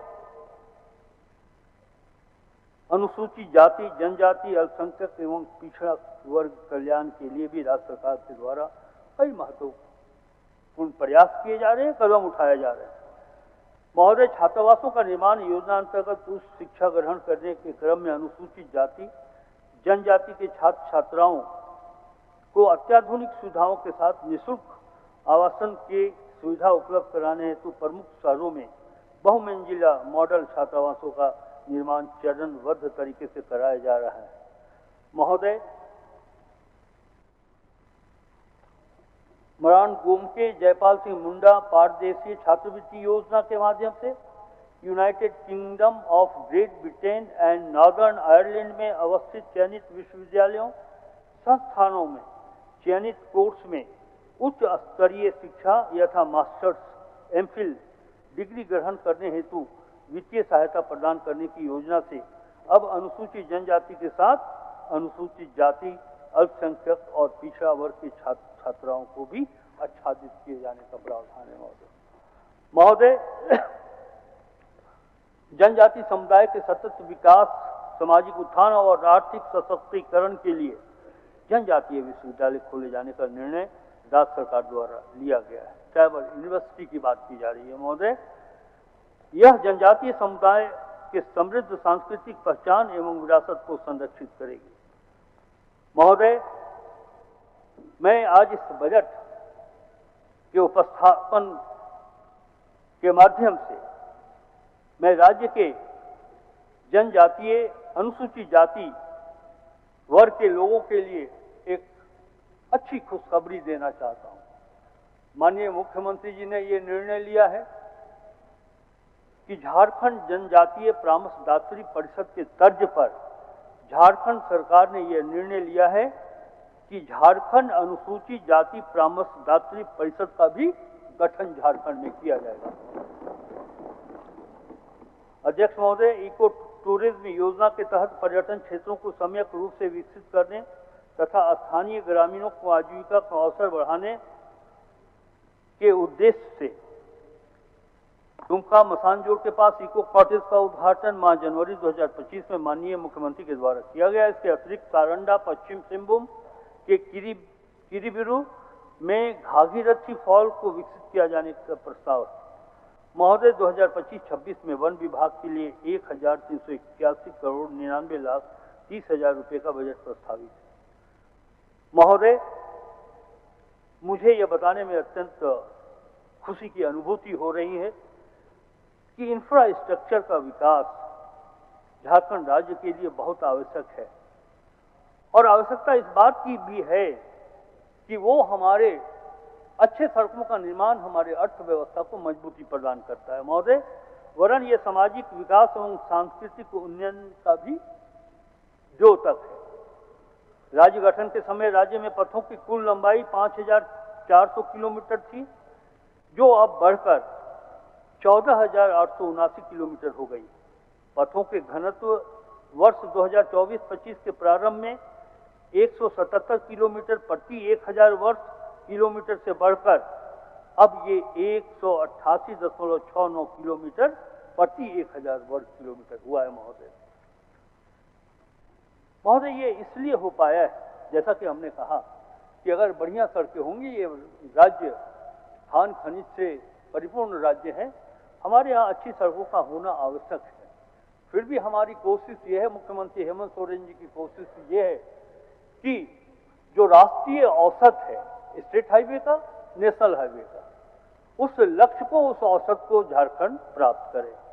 महोदय 2025-26 में पथ निर्माण विभाग के लिए 5,900 करोड़ 89,28,000 रुपए का बजट प्रस्तावित है। महोदय, झारखंड राज्य की आधी से अधिक आबादी, या यूं कहें कि 70 से 80% आबादी ग्रामीण क्षेत्रों में निवास करती है। इसलिए ग्रामीण कार्य की उपलब्धियां या जो प्रस्ताव है उसकी चर्चा करना आवश्यक है।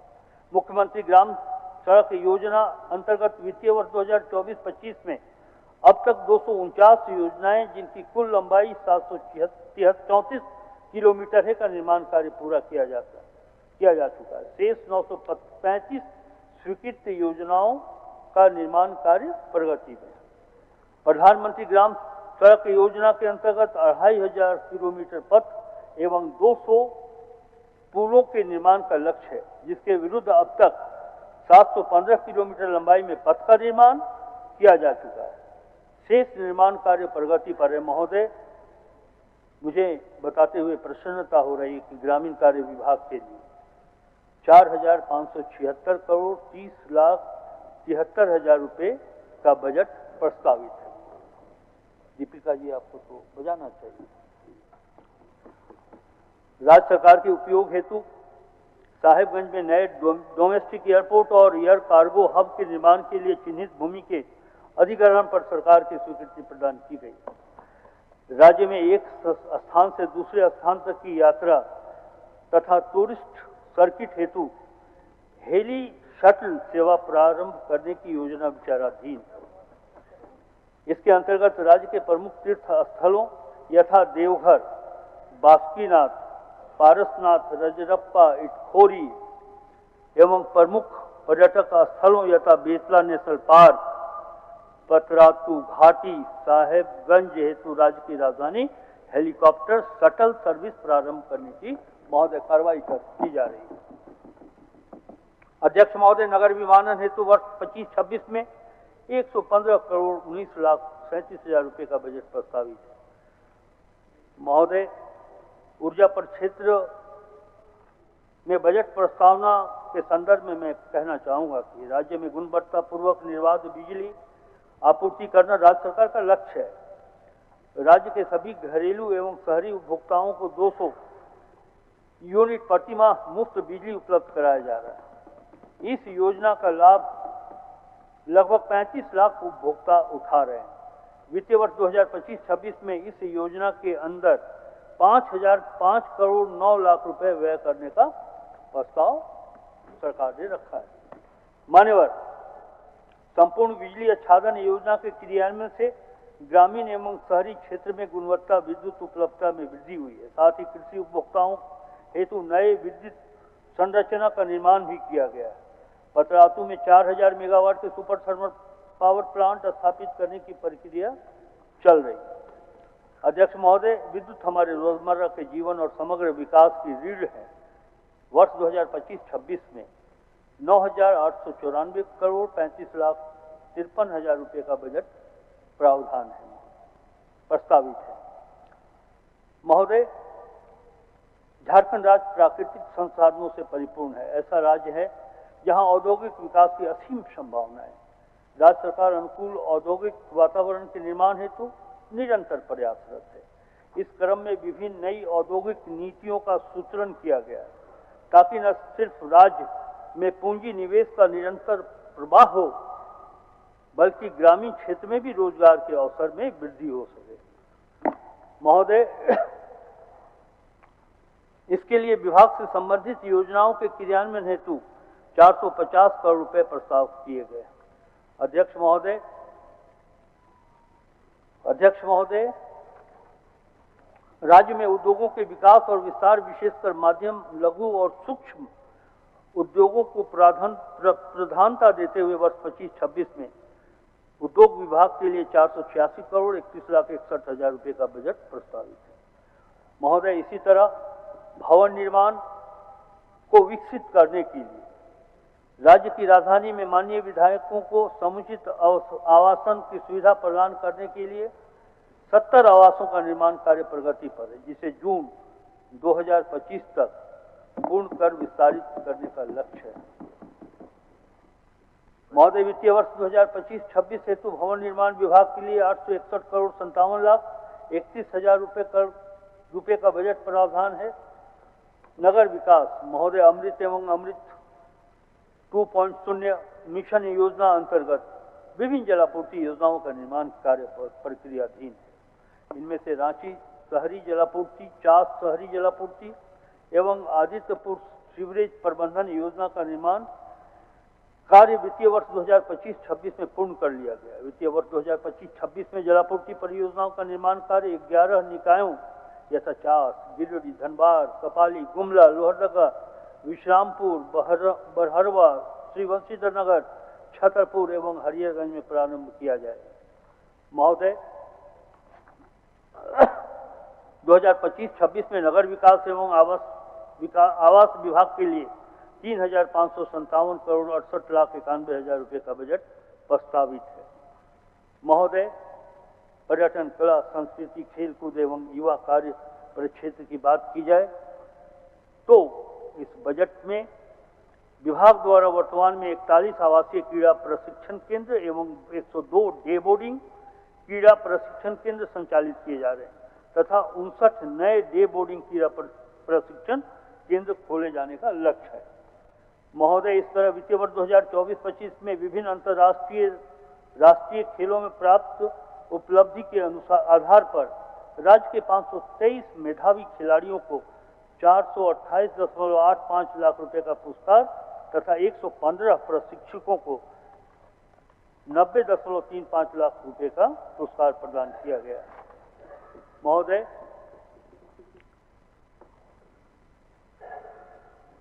पलामू प्रमंडल अंतर्गत 16वीं शताब्दी में निर्मित पलामू एक ऐतिहासिक धरोहर है। पलामू किला एक ऐतिहासिक धरोहर है। वर्तमान में पलामू किला व्याघ्र अभयारण्य क्षेत्र में अवस्थित है। सरकार पलामू किला का अनुरक्षण करते हुए विभिन्न सुविधाओं का विकास कर हम अपने जनजाति समुदाय और संपूर्ण पलामू प्रमंडल के गौरवशाली अतीत को नई पीढ़ियों के समक्ष लाने के लिए कृत संकल्पित है। महोदय, साहेबगंज जिला अंतर्गत भोगनाडीह में सिद्धू कानू मुर्मू जन्मस्थली के उन्नयन एवं सौंदर्यीकरण कार्य को स्वीकृति दी गई है। गोड्डा जिला के सुंदर डैम जलाशय के आसपास के क्षेत्र को पर्यटन स्थल के रूप में विकसित किया जा रहा है। गुमला जिले का नागफेनी अंबा घाट के पर्यटकीय विकास एवं मूलभूत सुविधा का निर्माण किए जाने की स्वीकृति दी गई। महोदय, इसी तर्ज पर गिरिडीह और उसरी जलप्रपात एवं लातेहार जिला में बूढ़ाघाट जलप्रपात के पर्यटकीय विकास के लिए योजना बनाई जाएगी। महोदय, 2025-26 में दसम, हुंड्रू, नेतरहाट एवं पतरातू में ग्लास ब्रिज का निर्माण कराया जाएगा। महोदय, मैं समझता हूं कि ग्लास ब्रिज के निर्माण होने से हमारा झारखंड उन राज्यों में अपना स्थान बना सकेगी जैसे उत्तराखंड, जम्मू कश्मीर, हिमाचल प्रदेश, ऐसे राज्यों की श्रेणी में झारखंड भी आएगी और यह दृष्टि, यह कल्पना माननीय श्री हेमंत सोरेन जी की सरकार के पास है। महोदय, सरकार के विभिन्न विभागों के अधीन कई जिलों में निरीक्षण भवन, रेस्ट हाउस, परिसदन आदि निर्मित हैं, जिसके परिसर में इतनी भूमि उपलब्ध है कि वे साइड एमिनिटीज का निर्माण कराया जा सकता है ताकि राहगीरों को इसका लाभ मिल सके। सरकार इस पर भी विचार कर रही है। महोदय, एक ये नया कार्यक्रम खासकर उन विकसित राज्यों को देखेंगे, चाहे वो महाराष्ट्र हो, पंजाब हो, हरियाणा हो, चंडीगढ़ हो, फिर दक्षिण भारत के कई ऐसे राज्य हैं जहां आप देखेंगे कि सड़क के किनारे जो एमिनिटीज के लिए दुकान, ठहरने की व्यवस्था, तो इससे फायदा ये होगा, झारखंड में ये काम जब हम करेंगे तो इससे क्या होगा कि पर्यटन को भी बढ़ावा मिलेगा और साथ साथ राज्य का राजस्व भी बढ़ेगा। महोदय, सिंदरी एवं देवघर में सॉफ्टवेयर टेक्नोलॉजी पार्क स्थापित किए गए हैं। शीघ्र ही इसे software technology park of India STPI government of India को हैंड ओवर किया जाएगा। महोदय, आपकी योजना, आपकी सरकार, आपके द्वार पोर्टल के माध्यम से वित्तीय वर्ष 2024-25 में 5,741 शिविर आयोजित कर 34,12,000 लोगों को लाभान्वित किया गया है। अध्यक्ष महोदय, झारखंड स्टेट डाटा सेंटर हेतु डिजास्टर रिकवरी का कार्यान्वयन किया जा रहा है ताकि डाटा सेंटर की सेवाएं सुचारू एवं सुरक्षित रह सके, आपदा की स्थिति में डाटा का रिकवरी भी किया जा सके। महोदय, वित्तीय वर्ष 2025-26 में विशेष केंद्रीय सहायता मद से लगभग 100 करोड़ रुपए की सहायता केंद्र सरकार से प्राप्त होने की संभावना है। इस राशि से राज्य के एक अति उग्रवाद प्रभावी जिला पश्चिम सिंहभूम तथा 4 संवेदनशील जिला यथा गुमला, लातेहार, लोहरदगा एवं गिरिडीह में विकास के नए आयाम स्थापित कर इन्हें उग्रवाद से मुक्त कराया जा सकेगा। महोदय, आगामी वित्तीय वर्ष 2025-26 में राज्य का कुल योजना आकार 91,741 करोड़ 52,80,000 रुपए है, जिसमें 13 विभागों की कुल 200 योजनाओं का आउटकम बजट की राशि 45,855 करोड़ रुपए 4 लाख रुपए है, जो योजना बजट का लगभग 50% है। महोदय, 2025-26 के लिए आउटकम बजट से संबंधित विभागों की योजनाओं के आधार पर बाल बजट भी तैयार किया जा रहा है। महोदय, ये पहला अवसर है। बाल बजट तैयार करने के उद्देश्य राज्य में बच्चों और समुचित विकास के लिए समेकित प्रयास करना है तथा राज्य में बच्चों से संबंधित संचालित होने वाली योजनाओं के क्रियान्वयन हेतु आवश्यक सहयोग प्रदान करना है। इस वर्ष आउटकम बजट की कुल 200 योजनाओं में से बच्चों से संबंधित लगभग 42 योजनाओं के आधार पर बाल बजट तैयार किया गया है, जिसमें कुल 9,411 करोड़ 47 लाख रुपए की राशि उपबंधित की गई है। महोदय, और अंत में मैं कहना चाहता हूं कि आज हमने सदन के पटल पर केवल आय व्यय का दस्तावेज ही प्रस्तुत नहीं किया, अपितु यह समस्त झारखंड वासियों के आज और कल की आशाओं और उम्मीदों की मूक अभिव्यक्ति को भी वाणी दे दी है। महोदय, कठिनाइयों और विषम परिस्थितियों मंजिल के लिए बाधा नहीं है, बल्कि वे और ज्यादा दृढ़ प्रयास करने के लिए प्रेरित करती हैं, संकल्पित करती हैं। अध्यक्ष महोदय, मैं अपना बजट भाषण इस सदन को श्री पीयूष मिश्रा जी की कविता में आंशिक परिवर्तन के साथ समर्पित कर रहा हूं। महोदय, श्री पीयूष मिश्रा जी की यह पंक्तियां काफी प्रेरणादायक। आरंभ है प्रचंड है, बोले मस्तकों के झुंड, आज जंग की घड़ी को तुम गुहार दो, आन बान शान या की जान का हो दान, आज एक धनुष के बाण पे उतार दो। मन करे सो प्राण दे, जो मन करे सो प्राण ले, वही तो एक सर्वशक्तिमान है। विश्व की पुकार है, ये भागवत का सार है कि युद्ध ही तो वीर का प्रमाण है। कौरवों की भीड़ हो या पांडवों की नीड़ हो, जो लड़ सका वही तो महान है। लक्ष्य अनंत है, किसी की प्रताड़ना से क्यों डरें, लक्ष्य अनंत है, किसी की प्रताड़ना से क्यों डरे, ये जाके आसमान में दहाड़ दो। अध्यक्ष महोदय,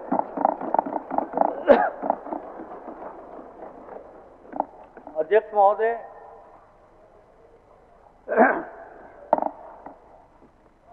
एक मिनट, अभी